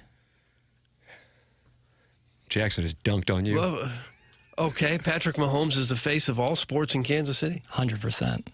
He's like a part owner of the Royals. Which is saying something, because they might have one of the top 3 players in baseball. Yeah, exactly. Like, I think... And don't forget about Sporting KC. Like, you look at D.C. right now. Jaden Daniels is the undisputed face of Washington sports right now. I heard a little something coming from Kurt. Chairman Kurt they disagrees. do have a guy that's chasing down the all-time goals record in that sport you love so much. But I think anytime someone's dominating the NFL, that supersedes pretty much everything. I don't know. A few exceptions. He needs more than half Jackson's a season. anti-hockey take. Really are. Jackson's anti-hockey take. Do you even know who the grade 8 is? Alexander Ovechkin. Okay. OV. That was paying 4 to 1. OV. He's been in the league like as long as Crosby has, and that's kind of when I started paying attention to sports. Okay. So I know that. So the question is, who is St. Louis's face of... Yeah, who's the face of St. Louis sports? I would say right now, John Mazalok. I think that's it. Volumes to the situation. He's the guy that gets more talk than anybody else. Yeah, I don't know if that necessarily makes him the face. I'm looking more for an athlete. Well, could you specify that when you ask Doug? He's not used to this nonsense. It's fair. I don't know, man. I mean, for real. Does there have to be one? I think there's a chance it could be Mason Wynn, Jordan Kyrou, Robert Thomas over the next 3 years. But at this moment, I don't know if there really is one. Right. And throughout my lifetime, we've had somebody who you can make a case for, or multiple the Cardinals people. have had stars throughout your lifetime. Being born in '98, you had McGuire, Pujols, so on and so forth. Yeah, I think Benner maybe could be up there in terms of faces. He's a carryover from the 2019 team. He's still at the top of his game. But he doesn't show his face. You don't see his face with that mask on. I'll say this. Ben Fredrickson wrote about this, too. If one of the college basketball teams in the area could go off, it's still not going to have near the impact as, 10 days ago when we were fantasizing about the idea of Illinois and Missouri being live for the college football playoff. They could capture a large market share because it is likely to be a rather blasé winter in St. Louis. Yeah, I definitely think that could See be what the I'm case. saying? Yeah, and SLU is really set up for it with kind of bringing in new Santa coach. Clara in 2 hours and 45 minutes, 3 hours and 45 minutes. Yeah, Nurse? don't love an afternoon start, I have to be honest. You mocked the NHL and the Blues for starting in the afternoon in Seattle. Yeah, and I'm going to have to be consistent. You got to, I want to be transparent. I don't think it's great to start in the afternoon if you're the Slubillikens. Why do you hate Sioux Falls, South Dakota? It's just morning or early afternoon basketball doesn't hit the same on the weekday. But this is a super weird time to start your season. Yeah, it's 2 o'clock on a Monday. Yeah, any afternoon weekday game that's not baseball is going to be tough to get past Congress, essentially.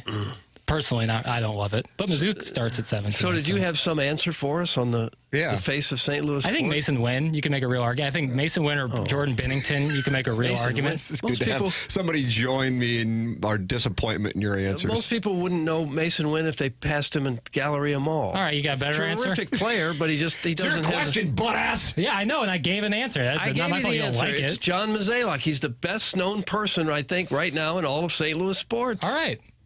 Fair enough. I just, okay. Well, how about this one we got from the 314? Roman Berkey, recognizable. The women love him, and he's the best at his position in that sport, which is the MLS. No. Did they have to say which is the MLS there at the end? No. That should tell you that maybe it's not the biggest sport going. No, that's not the answer. As much as I appreciate, I don't think he'll be sticking around like super long. He's in his mid-30s. I just don't think. No. I don't think it can be a City player at this moment. Could it be, I think a couple of years from now, maybe. How about Goldschmidt? No, he won't be on the team. I don't think. But we're talking right now. We're not talking what might happen in the future. So a guy who's leaving or the president of baseball operations who has a 2% approval ranking. Yeah. I would say, yeah. Doug, we are in the winter of our discontent. Yeah. All right, Bennington's not a bad answer. Yeah, I think Benner could be a legitimate case. You are welcome to text in your thoughts on the answer, 314-399-9646. That's the Air Comfort Service text line. Email it for our Design Air Heating and Cooling email of the day. The morning after at InsideSTL.com comes your way in about a half hour. Munganast is the sponsor of our 10 o'clock hour here on TMA. That's Jamie Burkhardt, and that is Peter Munganast. Online at stlouisacura.com and altontoyota.com. They are accessible to our audience, so much so that they have set up their own number for our audience to reach out to them. So this is a TMA exclusive listener line, and you can text it or you can call it. Here is the number, 314-252-0029. That is how you can reach out to Jamie Burkhardt or Peter Munganast. And then in the service department, Ryan Seiberg, who does wonderful work as well. So even if you didn't get your car from Munganast, St. Louis Acura, or Munganast Burkhardt Alton Toyota, you can get your car taken care of, serviced at Munganast St. Louis Acura, Munganast Burkhardt Alton Toyota. Online at stlouisacura.com or altontoyota.com. It's Munganast, St. Louis Acura, Munganast Burkhardt Alton Toyota, sponsor the 10 o'clock hour here on TMA. Jackson has his weekend wrap-up questions. We welcome you to call in and participate in the conversation via the Callier and Thompson phone lines, 314-974-0101. This program is TMA, and it's presented to you by Brown and Crouppen on 101 ESPN.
Welcome back to TMA. It's presented to you by Brown & Crouppen. Mungan S. St. Louis Acura, Mungan S. Burkett, Alton Toyota. 10 o'clock hour. Call in. Be a friend of the Feather. Promote your business. It's like Show Me St. Louis. Even other radio shows. Yeah.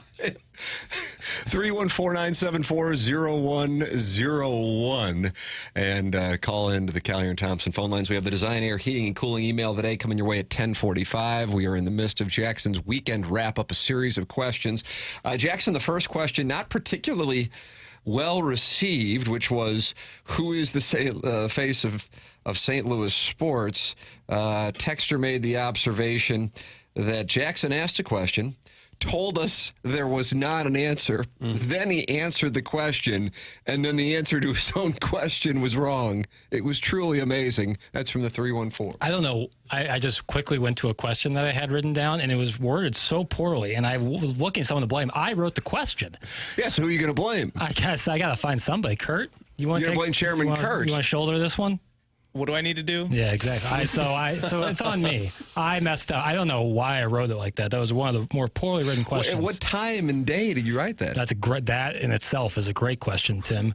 What's going on? Probably some point last week. I can't remember it. It's like hurting my head looking at the question. Starting to get a sense that this wasn't necessarily fresh content that we're getting here. Well, I think that's an evergreen question. Look, certainly for the near future. So that's the lead. That's the lead coming off the weekend is this question that was written. Well, we hammered on so much of the lead. However, there is no answer to it. We didn't hammer on this, and I do want to bring this up. So we talked earlier in the show about Janoris Jenkins and his tweets to the doo-doo man, Daniel Jones. We had something similar yesterday with Michael Thomas. You might remember him of the Saints. He went to Ohio State. Yeah, what is going on with him? So Chris Olave, another Ohio State guy and New Orleans Saint, got hurt early in the game, kind of got crushed. Feel really bad for him. Their Saints are low on the wide receiver after Rashid Shaheed's hurt. Now Chris Olave's hurt. Fired their coach today. Yeah, Dennis Allen got it. But Michael Thomas wasn't happy with Derek Carr, his former quarterback, said, so this is what Michael Thomas tweeted, much like Janoris Jenkins and Daniel Jones. I'll just read them in order. Dude's scary and panic and just throw the ball. Get him the F out of here. He's so ass. Next tweet. Dude tried to lie and say I was jealous of them making Chris wide receiver 1. Whole time he can't even get him a decent ball. He needs his ass whooped. Gosh. They fired all them coaches trying to cover his flaws up. He's still doing the same S. That year, his buddy went first team All-Pro in 22. He needed 180 targets just to catch 100 passes. He is ass. So he was going off on Derek Carr, retweeting others being critical of Derek Carr. Michael Thomas at Can't Guard Mike had time yesterday. Just like Janoris Jenkins has had some time to share his thoughts on. You like that phrase, Doug, when somebody tweets at somebody, they have time? No, I don't care for it. I kind of liked it. But this is teammates he's ripping on. Michael Thomas is currently not on the Saints, if I'm not mistaken. You didn't know that? I think he's a free agent at the time. Michael Thomas hasn't played like a snap of football in forever. He is a free agent, for the record. 31 years old. He's dealt with a lot of injuries. Yes, he has a lot of injuries. Derek Carr was asked about Michael Thomas's comments yesterday, and here was his response. I have love for Mike, and when he does that, I don't really care for it, obviously. I've had so many teammates over the years, and he's like the one dude that didn't get along with me, and I don't know what I did to him. I don't know why he feels that way. I'm sorry, for whatever he's dealing with to make him feel like he's got to do that. I don't know, but he's never called me during any of this, my phone number has never changed. I've in fact called him on different occasions, just to try. And sometimes you can try as hard as you want, and it just doesn't work out, and that's okay. So there you go. Well, his playing time is probably over now in the NFL, if it wasn't already. Yeah. Teams don't want to deal with guys like that. If you're borderline making a roster or not, and you pull that kind of stuff, you're probably done. Yeah. I mean, he's a former, he's like an all-pro level wide receiver at his prime, but he's dealt with a lot of injuries. It's just... I wonder if him and Antonio Brown are dealing with the same kind of injuries. Yeah, one might think. Antonio Brown is another one who's gone off a little bit. There's something about just tweeting at your former quarterback, and I think that Janoris Jenkins and Michael Thomas need to do a quarterback where they air their grievances about their former signal callers. I think that would be. I think that'd be great. What time of day did I write the question? This question was written at 2:17 a.m. But what time of day did I write this question? That's from Thanks, Dad. Thanks, Dad. What did my brain's starting to hurt. No. My brain's starting to jelly. Sweet Lord, this poor bastard. Producing for this show is the broadcasting version of dating one of the Kardashians. Every producer just leaves in shambles. Hang in there, Jackson. Grad school awaits. That's from Arbor Day, who won the Milagro Tequila Texter of the Year in 2023. I don't see grad school in my future. But this show has broken people. Yeah, certainly. There was times where it almost broke me last week, but we've powered right through. We powered right through. I noticed before we debuted on 101, your breathing patterns were, let me just put it this way, I would have played a lot of hands with you if we were at the table. But today I felt like your breathing pattern was more calm. It's like seeing a free throw go in. The more and more you see it go in, the more confident you get. We've done now 5 shows. We've been on the air. And so, I've done my basic needs, the bare necessities. And so once you see that, time and time again, you just get more confident. Now, I'm always a ball of nerves. I have this fear of the world crashing around me, but that motivates me. Oh, big time, yeah. What's going on with you, baby? I just always think something's coming down the pike that's going to... Just at work or in life in general? More at work, yeah. I'm in Chairman Kurt, you were nodding. You deal with this too? Oh, yeah, but mine stretches into just everyday life, too. I'm just constantly waiting on the other shoe to drop. Really? Yeah. I pending hate to hear doom. this. It's probably not a fun way to live. No, Pending doom. That's what I always have. You guys ever talked this over with each other? We have some sessions down there in the closets. Yeah, the TMA for the production booth for TMA. And did the show do this to you? No, I think I would do this. Because you didn't come in this way, did you? No, I put a lot of pressure on myself. I tried to at least. You try to put pressure on yourself? Well, it just kind of ends up happening. But yeah, I put a lot of pressure on myself, but whether that's good or bad, it motivates me. I work better when I feel like there's a fire under my ass a little bit. Hey, Doug, welcome to the life of a 25-year-old living on Twitter. That's from Mr. Siders. I live on Twitter because it's my job. I have to monitor Twitter. Do you live on Twitter? I have to. That's where I get all this. That's how I get my news. Doug makes you live on Twitter? That's how I get the news, and that's how I get what's going on in the world. Trust me, if I wasn't working here, if I wasn't working in media, I would not be living on Twitter. I would be living in the real world, but I have to kind of live on Twitter. Wait till you get about 40 years older, and you won't give a rat's patoot about nothing. I'm looking forward to that calming. date. Yeah. It's pretty calming. Having Doug around does calm me. Yeah, Doug's a great influence there. Maybe the email of the day will brighten your spirits. Coming up at about 10:45. Send yours in the morning after at InsideSTL.com. It's brought to you by Design Air Heating and Cooling online at DesignAirService.com. That's Seth Goldcamp, the longest-running sponsor on TMA, a program that has been on the air in St. Louis. Since July of 2004, Seth Goldcamp has been with us longer than anybody, and I think it's approaching a decade. I'm a client. Doug's a client. We recommend you become a client as well. You want to make sure your heating system is firing on all cylinders when the cold weather arrives. And I got to tell you, I'm looking at the forecast. Doug, you'll be delighted to hear this. What? Next Wednesdays, as far as my phone will go, high of 71. Next Tuesday, sunny, high of 68. Great. I mean, our property value in St. Louis is skyrocketing because this is going to become the new Florida.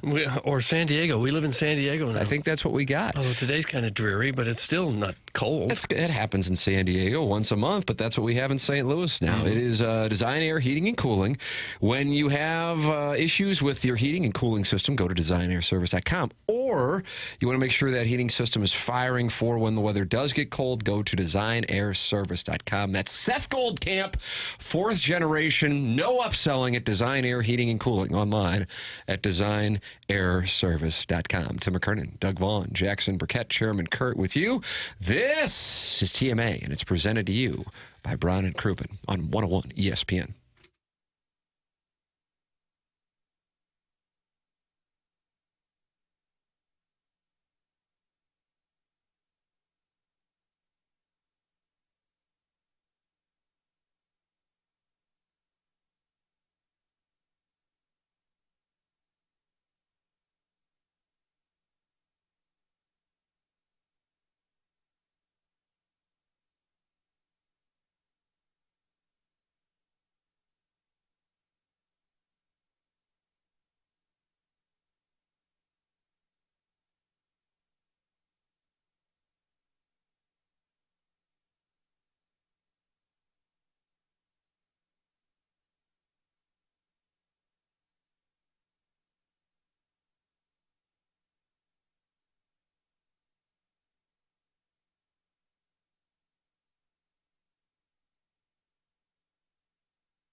This is Action Jackson with a Sports Center update brought to you by Saliga Heating and Cooling. The Blues defeat the Maple Leafs, final score of 4-2 on Saturday. They are off tonight, back in action tomorrow night, taking on the Tampa Bay Lightning. You can catch that game right here on the home of the Blues tomorrow. Pregame at 6 p.m., puck drop at 7 p.m. tonight on 101 ESPN. Monday Night Football action, Chiefs and Buccaneers right here on 101 ESPN. Pregame at 6:30, kickoff at 7:20. That was another Sports Center update brought to you by Saliga Heating and Cooling, an independent American Standard heating and air conditioning dealer.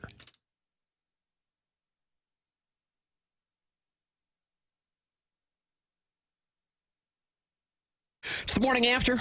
It's presented to you by Brian and Crouppen, Tim McKernan, Doug Vaughn, Jackson Burkett with you. Chairman Kurt answering phone calls on the Callier and Thompson phone lines, 314-974-0101. We have the Design Air Heating and Cooling email today coming up in about 11 minutes. You can email in. Anything is welcome. Chairman Kurt filters them. The morning after at InsideSTL.com. And, the buzz is back. It's back. I just hear it now. And now, Doug, you notice my lab top is still over there? Not there, is it? Okay. I hear whistles. We're in the midst of Jackson's fabulous questions. It's called the Weekend Wrap-Up. If you had to put down a substantial amount of money for a college football champ, where are you going? And can you remember a time where this question seemed more in doubt? The answer to the second question is 2007. Right. I can poke a hole in any team's argument. Yeah. I'm sure people go, well, Oregon is, and I get it. I respect that. And then you go, well, in Georgia, but Georgia has kind of a Dr. Jekyll, Mr. Hyde thing going on. They looked at some points really bad against Florida. And I think that's an indication of the way Florida's playing. Florida has kind of righted the ship, but now they're on their third quarterback. It's amazing what a program can do when they prepare with a backup. And then you can go Texas or Ohio State. Doug, as you know, I took BYU at plus 44,000, so I'm riding with the Cougars. Okay. Just like I'm at Bricktops. You're riding with the Cougars like you're at Bricktops. Bricktops is hosting a Cougar get-together? Is that what you're talking about? I'm just throwing stuff out. I don't even know what I'm saying anymore. I'm just trying to figure it out. I wrote this question. Okay, it's refreshing to see rich white women. Okay. Refreshing is the word that Jennings used. Yeah, like a Powerade Zero. But Bricktops is the home of Cougars, and therefore you're going to go with BYU for winning the national. No, I'm going with BYU because I bet them at plus 44,000 to win the national championship. All right. Provo East. Yeah. All right. I think Oregon's the best team I've seen this year. Give me the Buckeyes. I think they beat the Buckeyes. I think that's a nice. I don't know if I can say anything's a bad play. Right, and that's what I'm saying is like even in years like the last 10 years, you've had one or two teams that look to be 100%. Last few decades, it's usually been the case. But this is not the case. This is up for snatch grabs, brother. I don't know if Georgia can get home with Carson Beck. Yeah, that's a real question. That's a real question. I loved what Ohio State did at the end of the game. It's actually what Michigan did to Penn State and Happy Valley last year. Matt, you're not going to be able to stop our run. We're just going to run it. And that's not because they don't have a passing game. They do. But they just knew that they couldn't stop them, and they just ran out the clock. Tip of the cap to Ohio State. Yeah, I don't know, man. It's there would be some good long odds plays on national champions right now. Rarely can you say that is the case, but this year is one of those times. How does BYU benefit from the Cougars at Bricktops? I'm still trying to figure that out. Plus 44,000. Okay. The Cougars love that, and I love that. Okay. They love value. Yeah, I love value. They love value. There they are right there. Right there. There they are. Okay. Yeah, they got to deal with the Utes this weekend. It hasn't been a great year for Utah. No.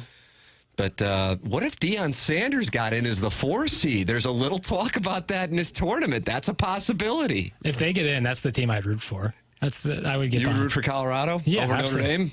Yes. Yep. 100%. Colorado lost badly to Nebraska, who's not very good. Yeah, but they could win the Big 12. But that's the thing is a lot of these teams are going to have, Notre Dame lost to Northern Illinois, and they've looked considerably better since then. So I think there's going to be a couple teams who have some. But who has Colorado beaten? They beat Kansas State. Out of Kansas State lost to Houston. Yeah. They beat the snot out of UCF. I mean, the Big 12, you're not going to have a ton of impressive wins. That's just not the case. I mean, they have Utah. Before the season, you would have thought that would have been a big game. Now, without Cam Rising, probably not.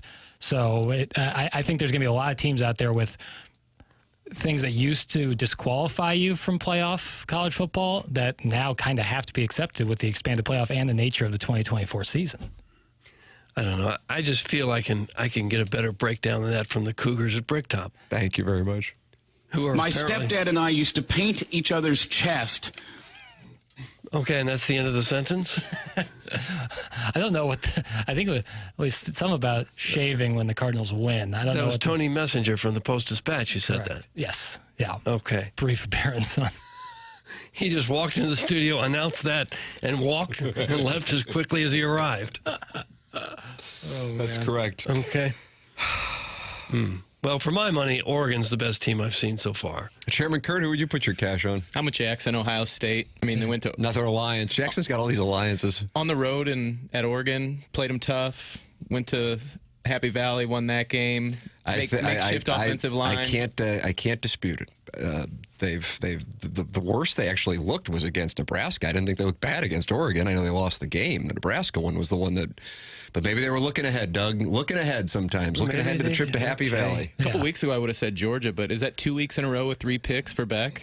Yeah, Beck is a serious issue. Yeah. I mean, a couple, like certainly in the Florida game, he got hit while throwing it and caused the interception, but he has not looked great.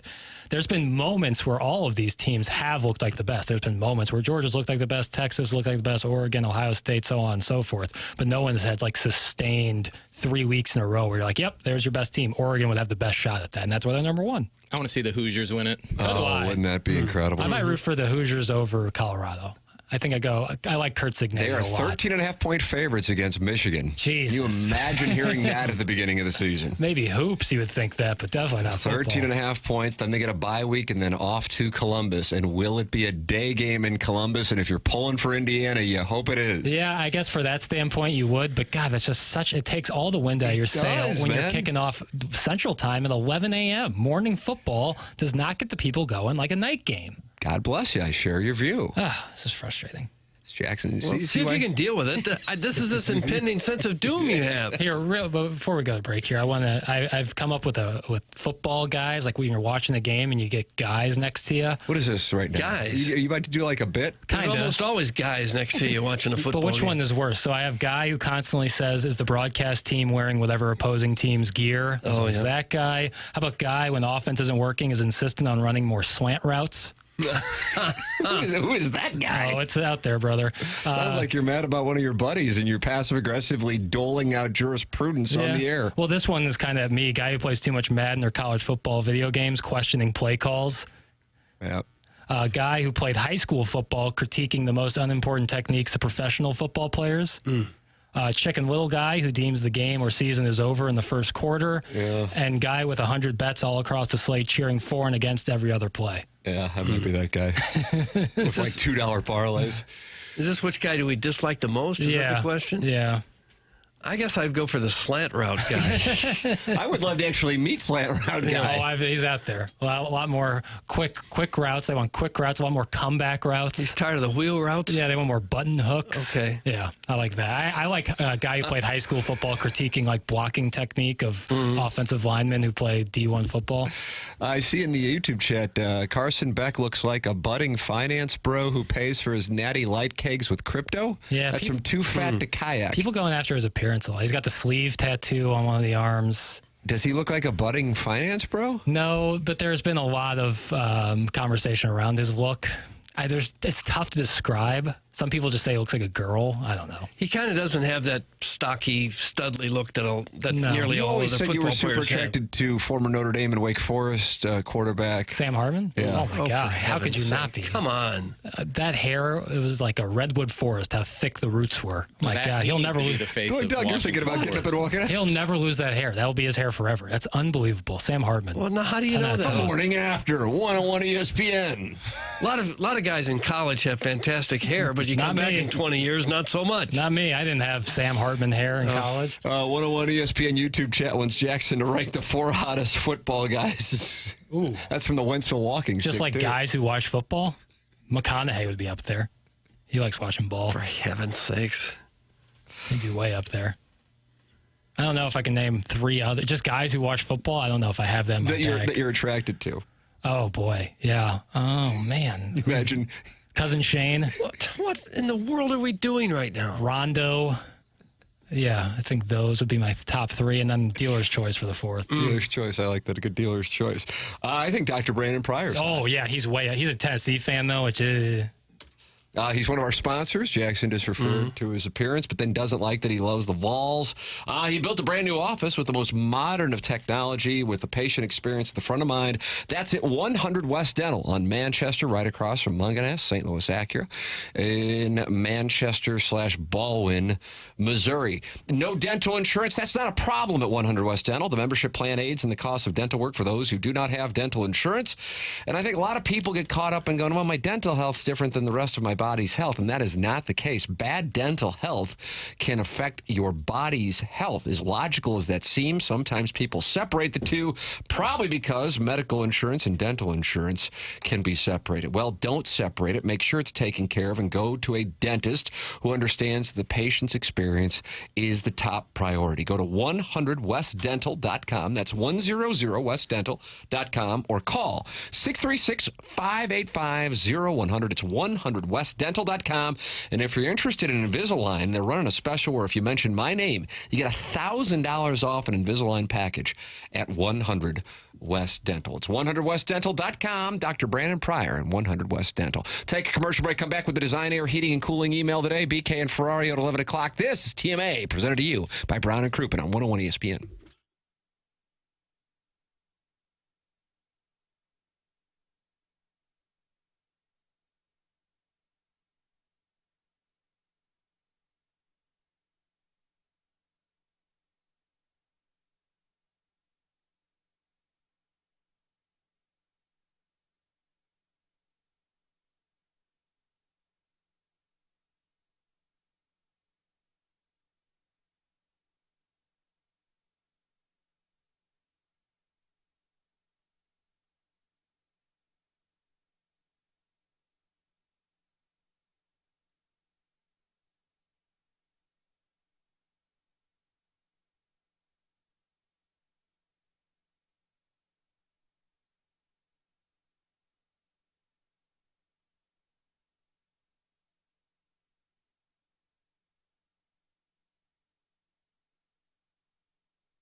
Welcome back. Morning After 101 ESPN. Tim McKernan, Doug Vaughn, Jackson Burkett, Chairman Kurt in studio. Ladies and gentlemen, it is 10:49. Time check brought to you by Clarkson Jewelers. Miss any of the program, you can always go back and podcast like the Dickens.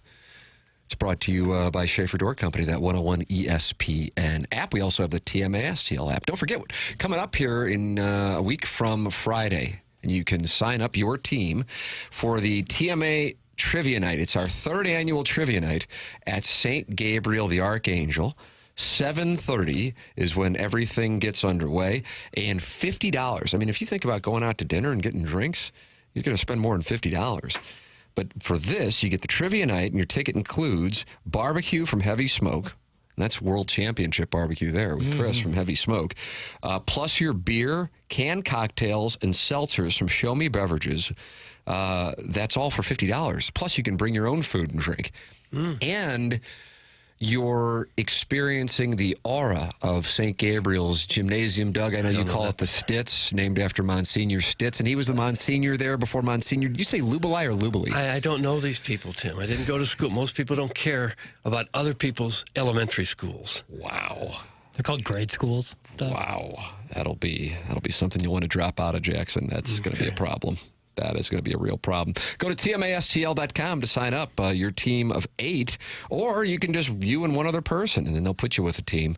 It's the third annual TMA Trivia Night, November 15th at St. Gabriel's. Sign up your team, get a table at TMASTL.com. All right, ladies and gentlemen, it is time for our Design Air Heating and Cooling Email of the Day.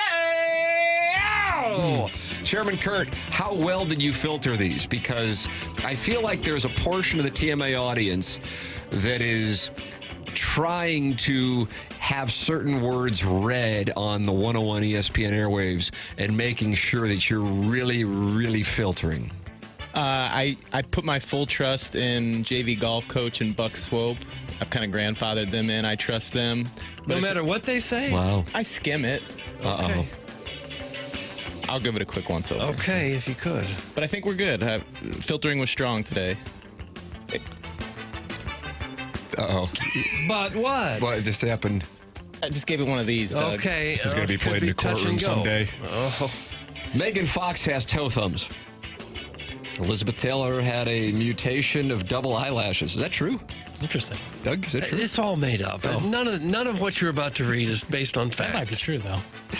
Jane Seymour has 2 different colored eyes. Is that true? I don't know. Max Scherzer does. Yeah. Brown eye. Nobody is perfect, except for Tim. Give him the damn golden microphone. But this email is about the first time I saw a man give another man a hickey. Oh, come on. We talk sports almost all day. We are over at my buddy Petey's house for his fall bash. You ever go to Petey's fall bash, Doug? No, I haven't. Don't intend to. Autumnal bash? I don't go, no. His Uncle Claude. Where's that coming from, Jackson? Is it the laptop? It might be. He's reading from the laptop now. Yeah, it's true. His Uncle Claude had fallen asleep on the couch. The man was a tall drink of water. The spitting image of String Bean Aikman on Hee Haw. What? I don't remember him. We did the old feather to the nose tickle trick, and it was a hoot. And then my buddy Butchie noticed Claude had a chubby. Oh, yeah. So Butchie decided to strike while the iron was hot. And Butchie pulled off his shirt and covered his face with his exposed chest. He smirked and said, "Welcome to my booby trap." God. Just as we all thought Claude would push him away, he wrapped his long legs around Butchie like an anaconda squeezing its prey. In about 10 minutes, Butchie had a giant purple mark on his left naughty pillow from Claude's buck teeth. Oh. It was hard to watch for all of us. That's from Ben, and then he's got a last name of Zittim. Ben Zittimo. He hits me with his slant route. He puts it in, laying his love on my chin, goes down low, gives me a tug. I loves him much, and his name is Doug. That's from Promiscuous Paul. That's a good just name, a though. horrendous email. Really good name. Among the worst we've ever had. That's the one I was worried about. Worth So it- if worth that's it. fine, we're good. Yeah, worth it for That name wasn't alone. fine. Worth it for name alone. Promiscuous Paul. It's a horrendous email. We in the clubhouse. We for talked my money. college football. We talked the face of St. Louis sports. Michael Thomas. We did a little college hoops. Yeah. And these are the emails that we get. It's tough. Any good ones in there, Tim? See what Brian Henson has to write. A tough one last night for the Colts. I had him as part of a 3-team teaser. Oh, those are more profitable than anything, especially once you get into 7 to 10 point teasers. Yeah, the sweet hot teaser. Yeah, those are great. This show's crappiness is infectious. 101 used to be a proper station, and now it's just buzzing and microphone feedback. This is unreal. Yeah. Thanks, Anan Young. That's from #1 Asian intern Brian Henson. Yep. Brian Henson. I'm loving these new camera angles in the ESPN studio.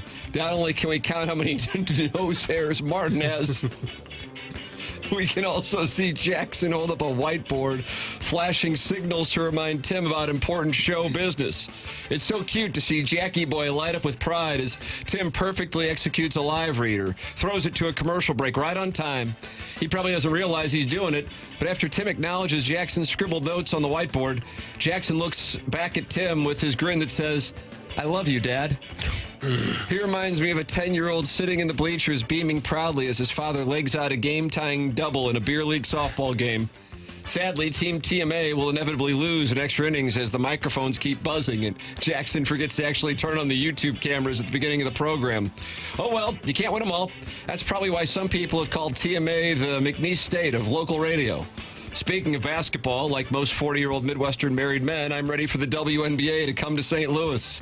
Although something tells me Jay Randolph Jr. wouldn't be too pleased about this WNBA rumor if he still were with us. I vividly remember how furious he was when people were excited about the NIT Final Four coming to St. Louis.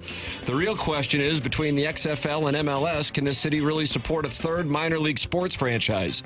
We demand high-flying, fast-paced action because we are Chiefs Kingdom.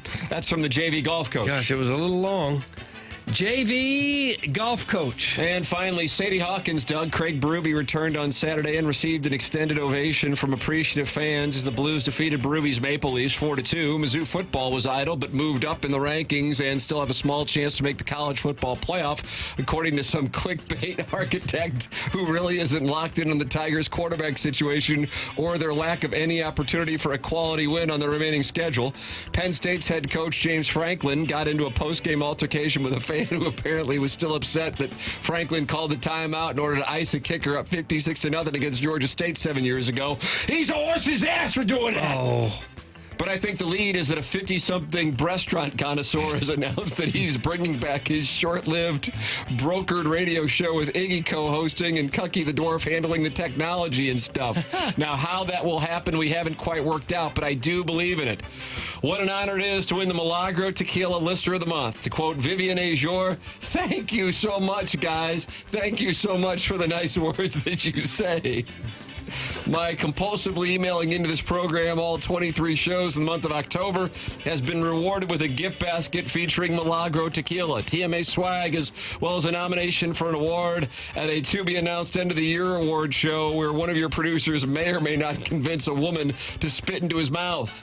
Can't wait to compete for Listener of the Year against the likes of Mr. Licks, Tucker, JV Golf Coach, the Baldwin Beer Bitch, TMA Kiss Ass #1, Tiny PP, the Balloon Party fan page guy who won January because you confused him with Don PP, and that lady Jen who called in once to let you know that Stephen A. Smith was on General Hospital. Doug, that's Buck Swope, and that's what we have for the Design Air Heating and Cooling email of the day. Buck Swope with a nice little email this morning. I guess I'll give it to Buck.